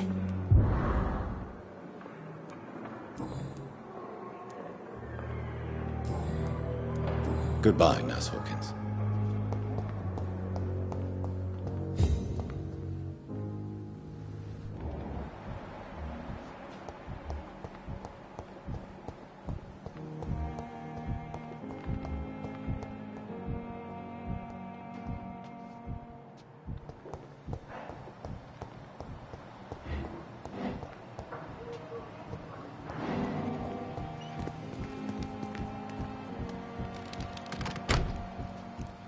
I'm sorry you ended up on my plain and cold medical bench, sir.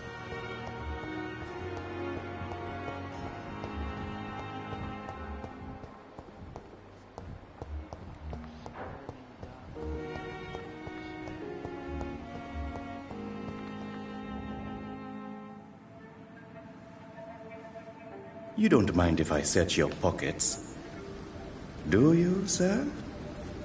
You won't need any of these anyway. I'm not stealing from you, mister. I'm only redistributing your belongings to people who need them more than you.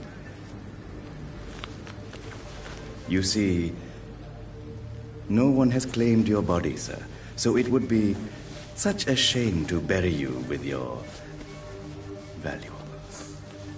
I will not forget you, sir, and I thank you for your generous donation.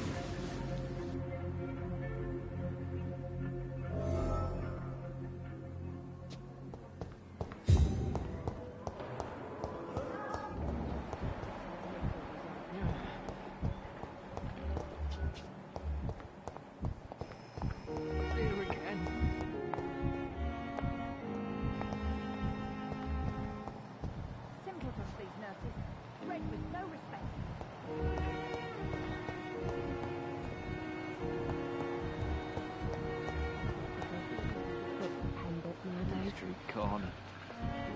The daily routine. Good evening, Mr. Elwood. Evening, Dr. Reed. Soldier, do you need assistance? Not really. I think I caught something in this bloody hospital. I swear I'm dead, yet smiling inside, Dr. Reed. As long as you remain here, I will make sure you don't have to worry about your health. Don't think you can do much about it. Damage is done.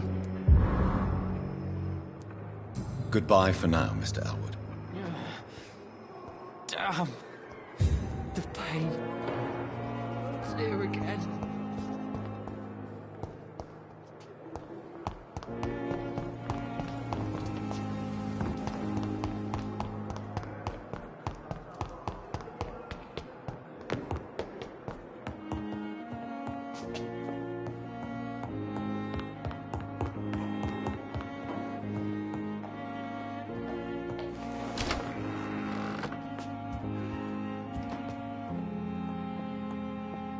Evening, Edgar. Could I get your professional opinion? Please speak, but I have something important to tell you. This strain of flu, it's very different from the one I saw in Europe. It's downright peculiar. Really? What makes you say that?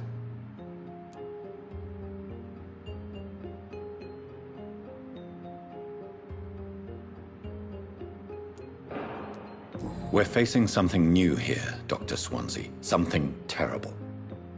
I see. Do you have anything more to go on? This disease spreads and looks like the Spanish flu, but its effects differ greatly. The London strain is different from the continental one. This is very interesting. Did you find something else? Yes. Unlike the flu, the infected begin to show an increase in outwardly aggressive behavior. More than simple agitation. Once docile people become violent. You mean like rabies? Is there a chance we could create a vaccine, Jonathan, like Pasteur? By the stove, that would be smashing. There's a lot we're not seeing here. But it is spreading, and quickly. If we don't act, the whole city could be lost. But Jonathan, we've a fantastic opportunity sitting right here in front of us. A weapon of choice. What on earth do you mean? Why, you, my dear boy. With your expertise and your blood, we could isolate the properties that course through your veins. Think about the possibilities.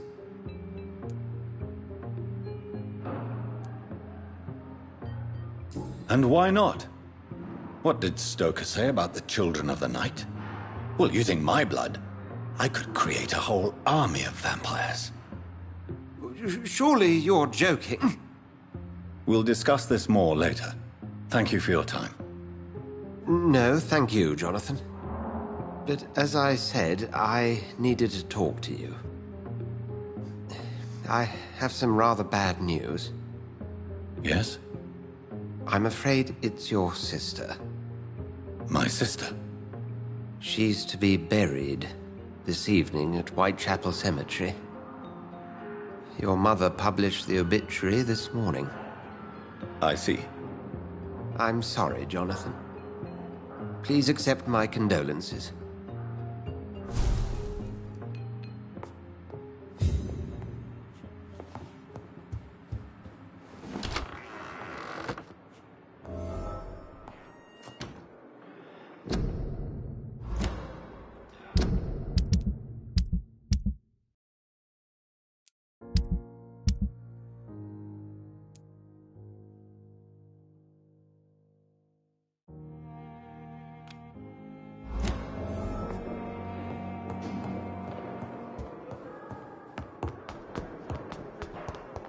Time has lost us.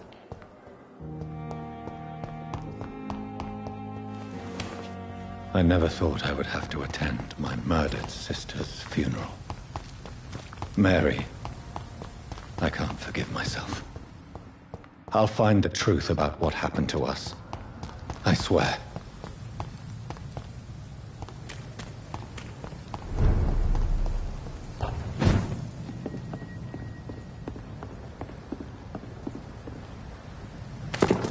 Stop! Right now!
Opium is one of the main ingredients of Strickland's medication.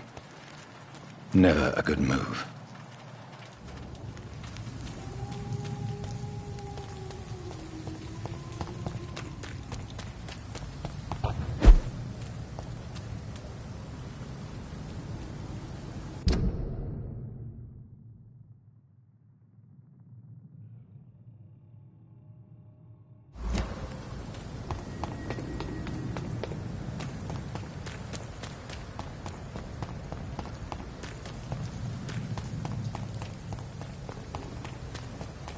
Are you deaf?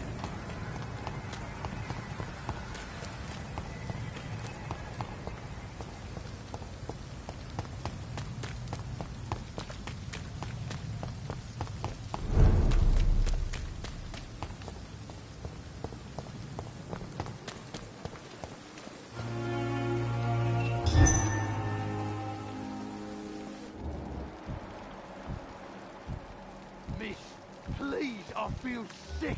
Get over here now.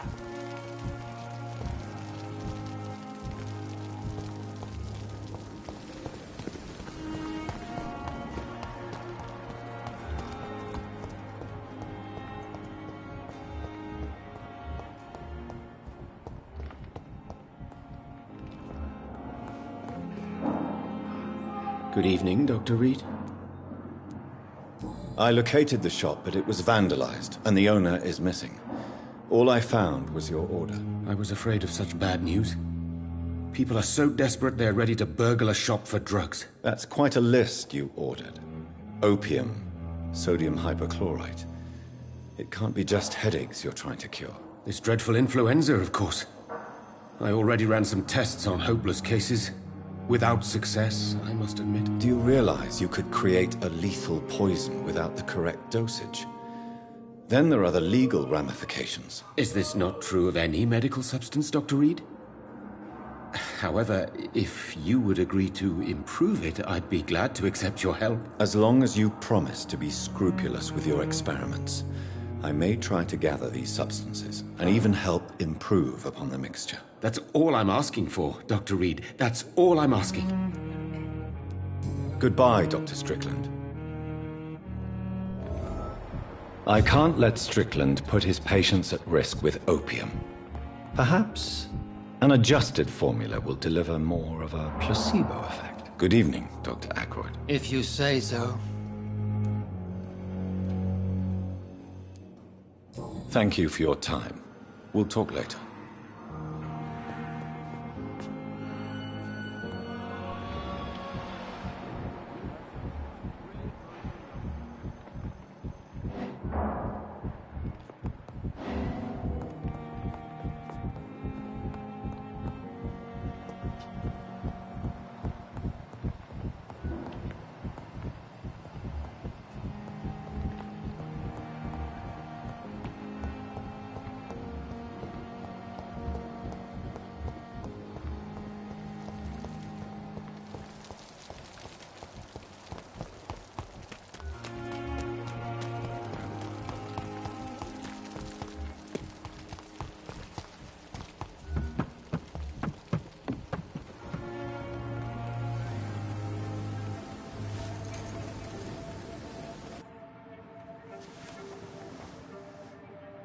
How can I be sure I'll not find your unconscious body in the house again?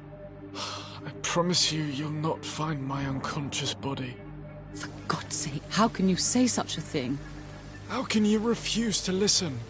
I tried to warn you for so long. No, I won't let my only son die. You promised me you'll stay alive. Your son lied to you, like the whole world lies to us.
The flower's dying.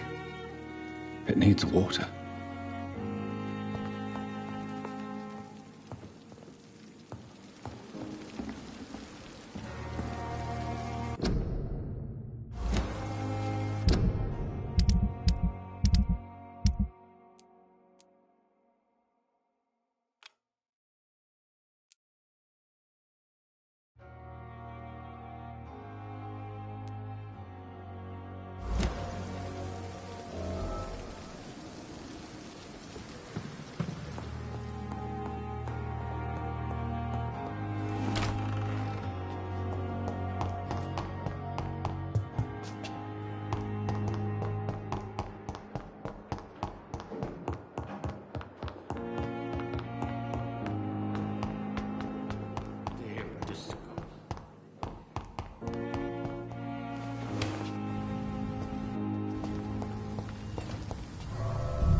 The chest was originally opened to perform the operation.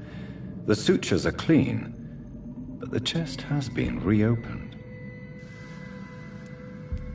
Traces of a pinkish foam at the corner of the lips. Some sort of drug overdose, perhaps?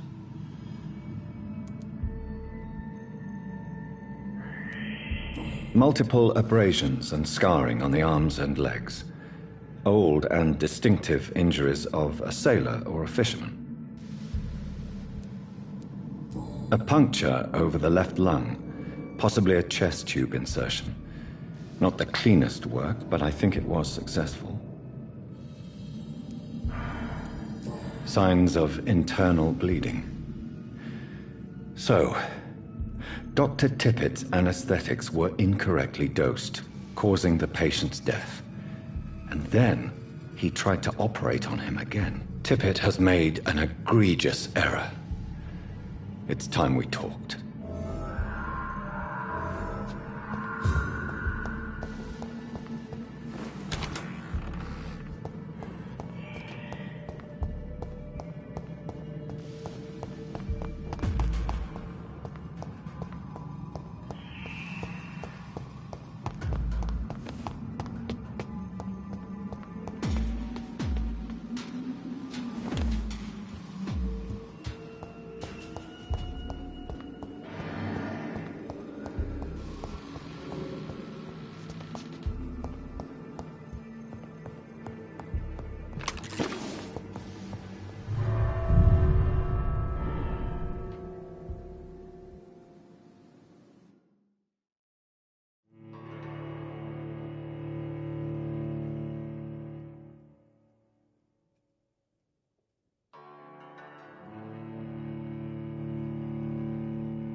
Good evening, Dr. Reed.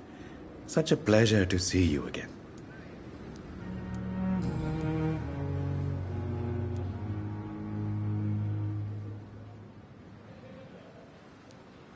Since you're not afraid of dying, do you believe in life after death, Rakesh? No.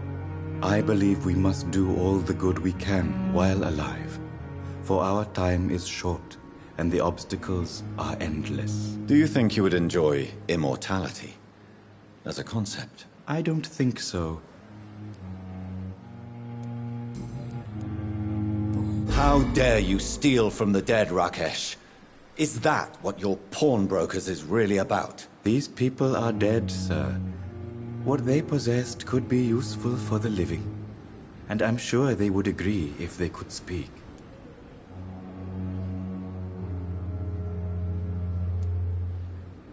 You may be right, but you'll go to jail if you're caught. If ever I have to go to jail, I'm sure I'll find a way to help people there, too.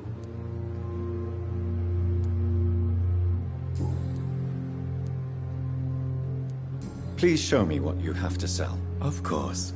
It's just trinkets and curios, really. But I'm sure they can be useful.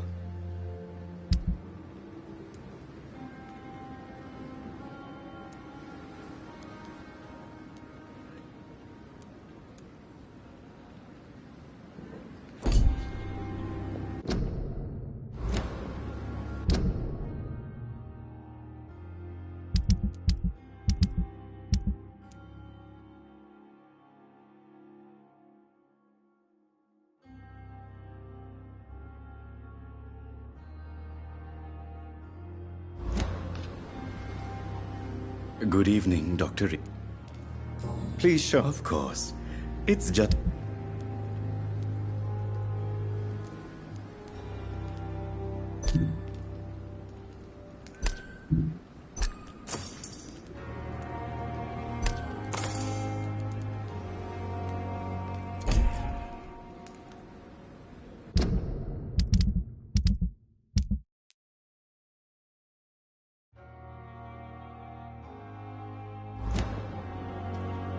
Good evening, Dr. Reed. Please show me what. Of course. It's just...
We are.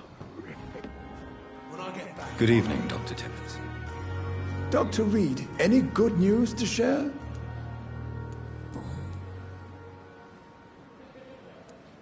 Corcoran, I want you to tell me about Mr. Connor. How did he die? What happened? He was my patient. He died because of my mistake. That's the blunt truth. What was the nature of the mistake? It was a twofold error. My diagnosis was wrong, and the administered dosage was too strong. Who was this patient? I don't know. Some sick man from the docks, maybe a fisherman. I had no time to talk with him. No one claimed a body. Why not stop practicing? Are you mad? I killed that man, I admit it, and it won't happen again. I have saved so many lives since then. Goodbye, Dr. Tippett.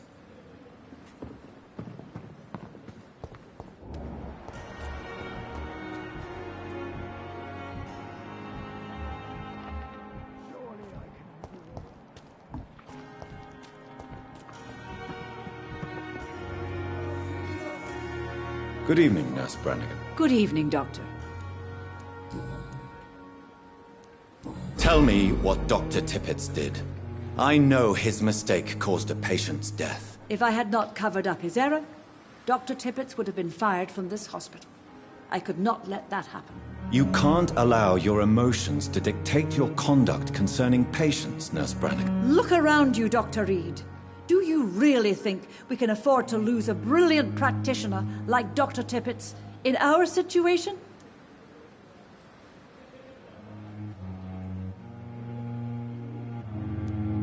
Perhaps you did it with the best intentions, Nurse Brannigan, but you took a great risk. Must I remind you that a man died? You mean you've never made a mistake? Never covered your tracks? Come on, Doctor. I wasn't born yesterday. Why does Dr. Tippett claim you're the main reason he keeps working, despite his fatigue? If it wasn't for him, I probably would have left the Pembroke years ago. Dr. Tippett does not think of you as just a nurse anymore, does he? If you're suggesting he's not taking my gender into consideration when it comes to medical practice and knowledge, I really hope he doesn't.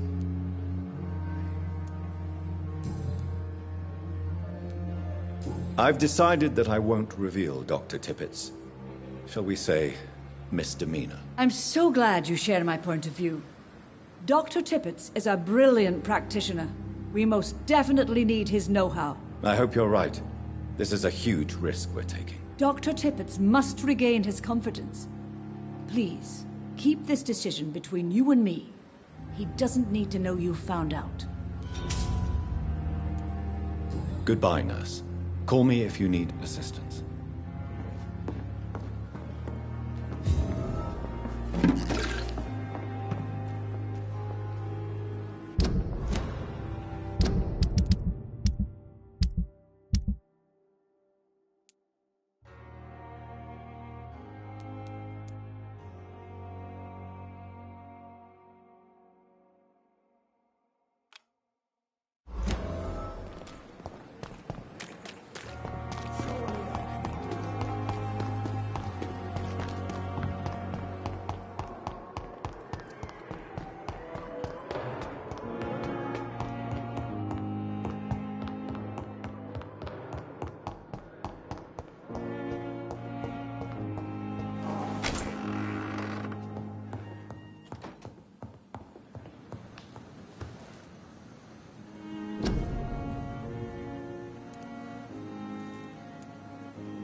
Strickland's project could be dangerous.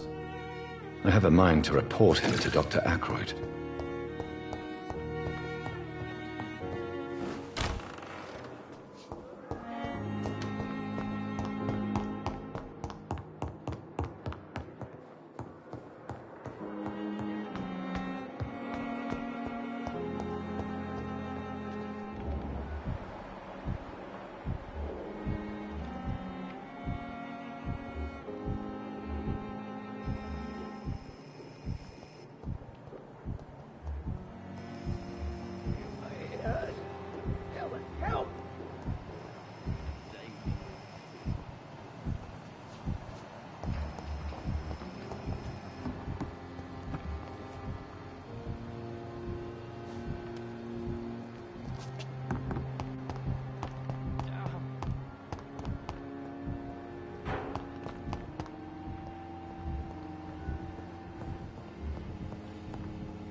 Good evening, Dr. Reed.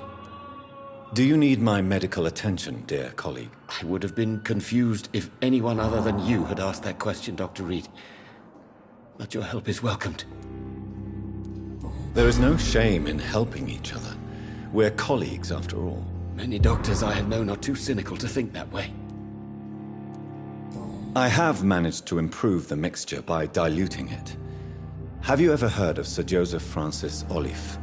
Or the placebo effect? No, I don't think so. Why? A placebo is a substance or procedure that has no actual physical effect. You made a placebo of my project. Why? Research has established that a placebo, as long as the subject believes in the effect, can provoke a positive physiological reaction. Really? That's fascinating. And you want me to, what, administer the placebo and see what occurs? Something like that, yes. Well, I'm a bit surprised, but I trust you, Dr. Reed. Please take the key to my cabinet and put this placebo there for future use. Goodbye, Dr. Strickland.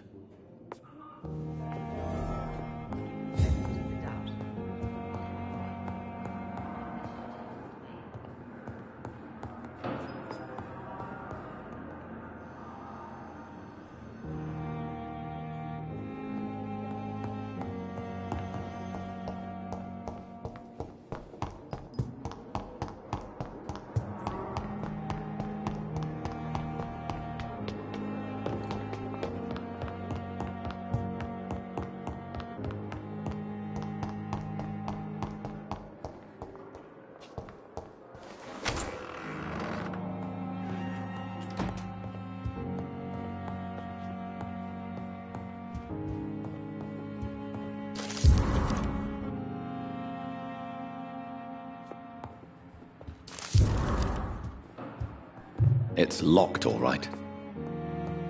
It's locked.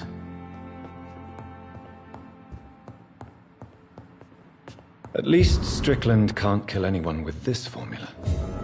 It's locked, all right.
met him in New York once.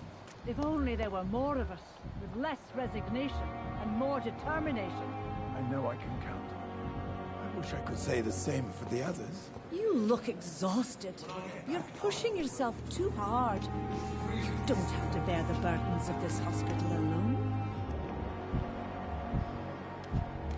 Another night with the glorious battalion of Pembroke. Good evening, Dr. Timmons. Dr. Rick...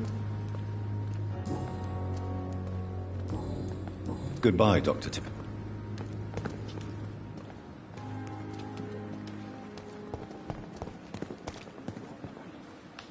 Good evening, Nurse Brent. Good evening, Doctor. Do you require... I will be... Nurse, you won't be able to help people if you're sick. I'll try, Doctor. Goodbye, Nurse.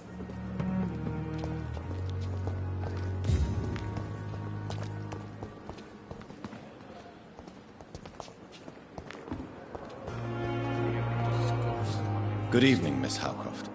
How are you tonight? I need blood, Doctor. Warm, rich, vibrant blood.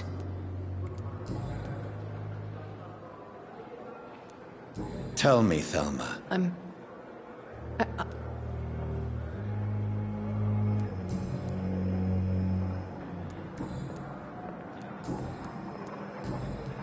I'll leave you, Mistress.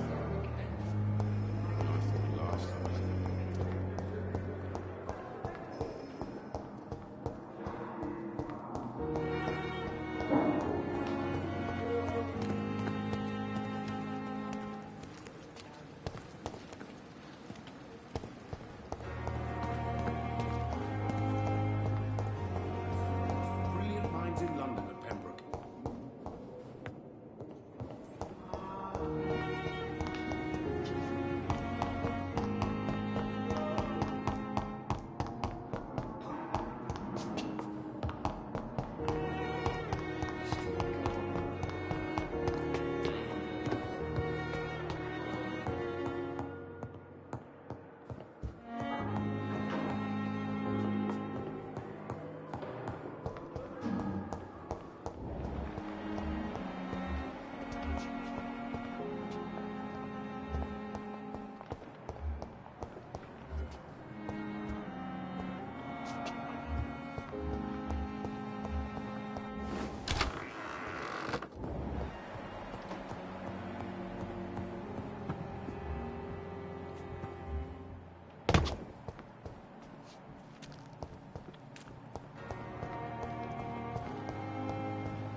I'm so tired. Will this shift never end?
It's locked.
Stupid! Die, vermin!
Mine!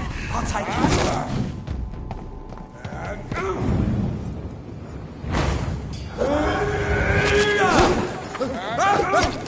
Oh my god!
Good evening, Miss Howcroft. How are you tonight? I need blood, Doctor. Warm, rich, vibrant blood. I have made inquiries about the men who were tracking you, Miss Howcroft. I did not expect a mortal to have this sort of courage. Speak, Doctor. Why are they hunting me down? There is no hunt, and nobody is searching for you. You're no threat to this hospital, and you have my word you are perfectly safe here. Your lies demean you, Doctor. Do you really expect me to lower my guard? I know exactly who I am, and what I am dealing with.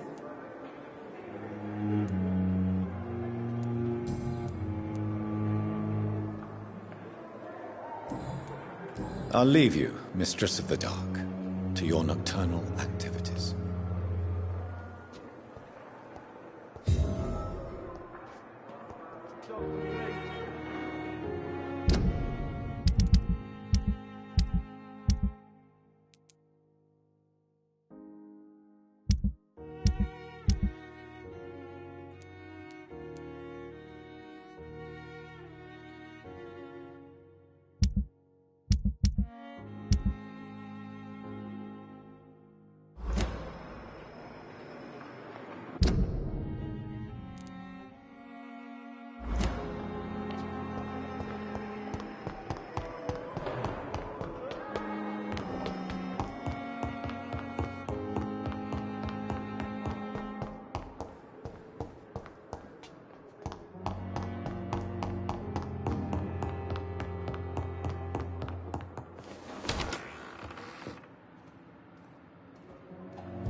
I need to talk to you, Edgar. Please do so.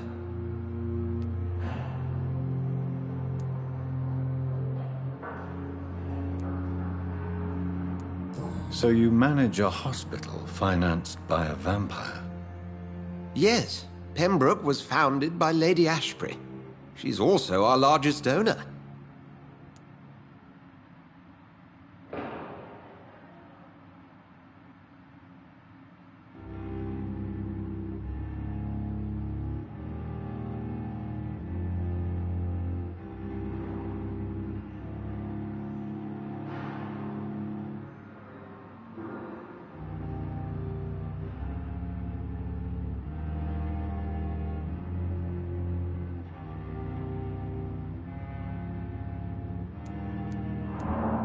If I may inquire, how did you meet her?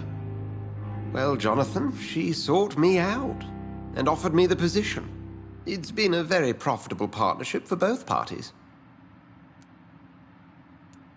A convenient yet expensive way to have a fresh supply of blood on hand, day and night, don't you think?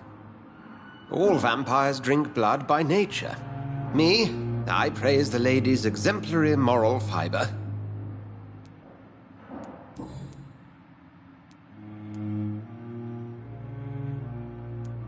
Nurse Crane will not be returning to Pembroke Hospital. Oh, really? Did something happen? She seems such a very capable woman.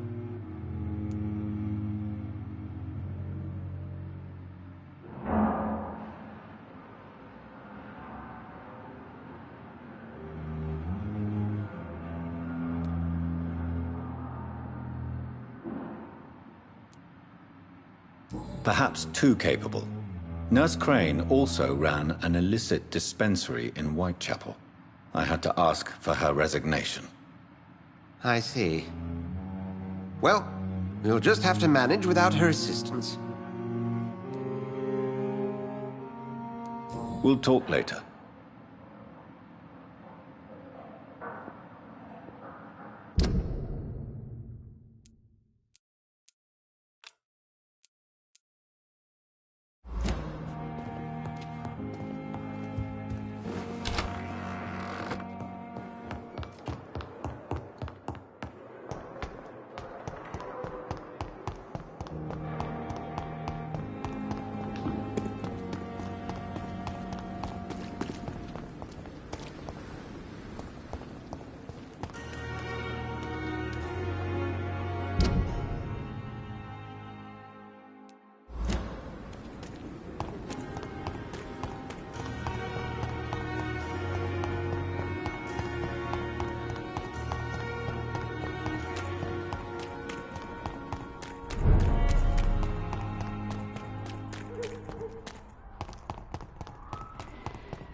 Good evening, Mr. Petrescu.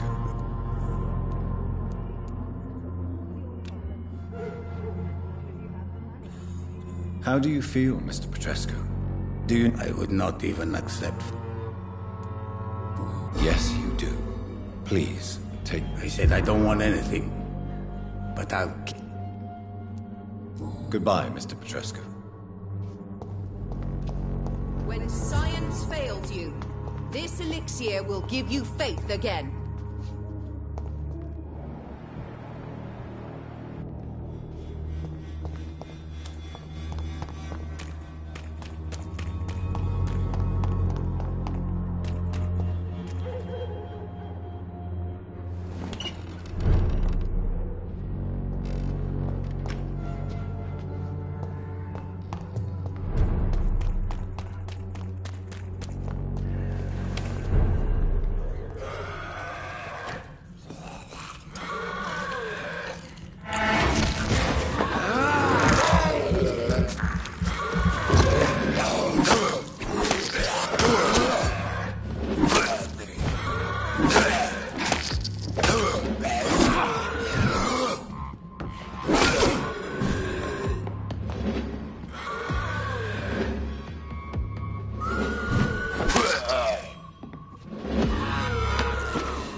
It's locked, all right.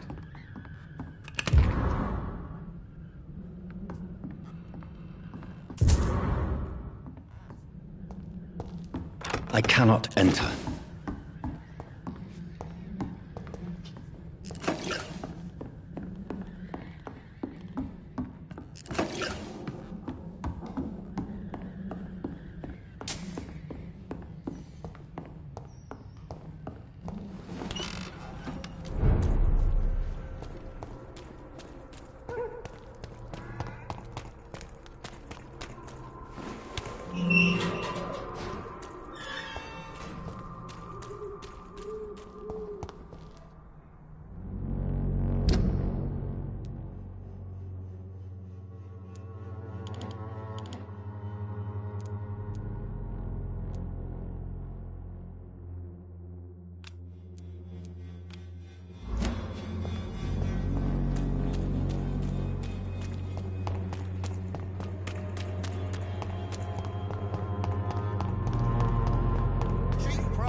Quality. Come on, take a look. Don't be afraid.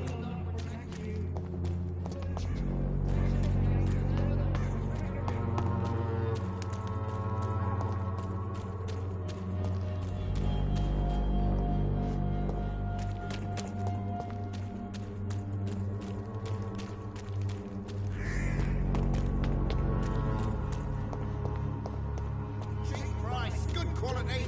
Come on, take a look. Don't be afraid. Cheap price, good quality.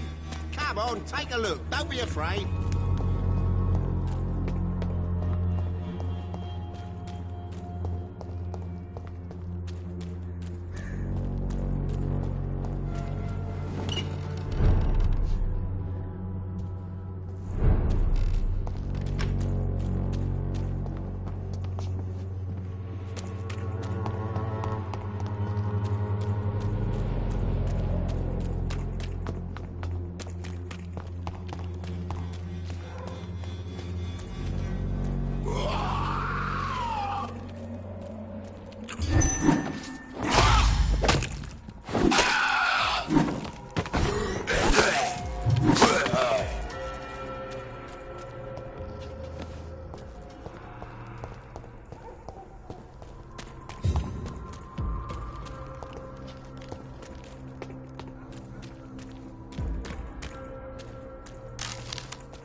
Malevolence and trickery.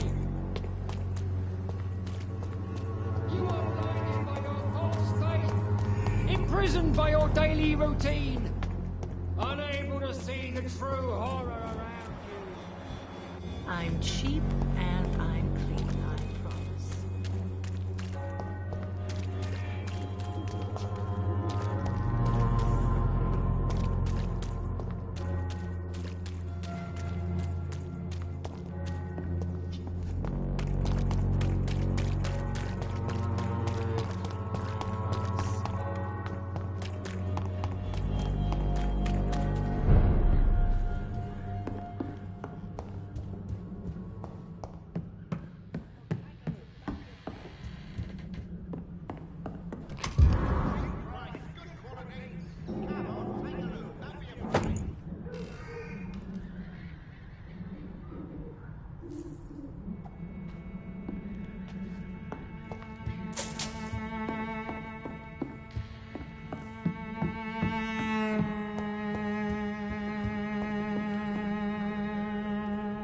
These are bad times.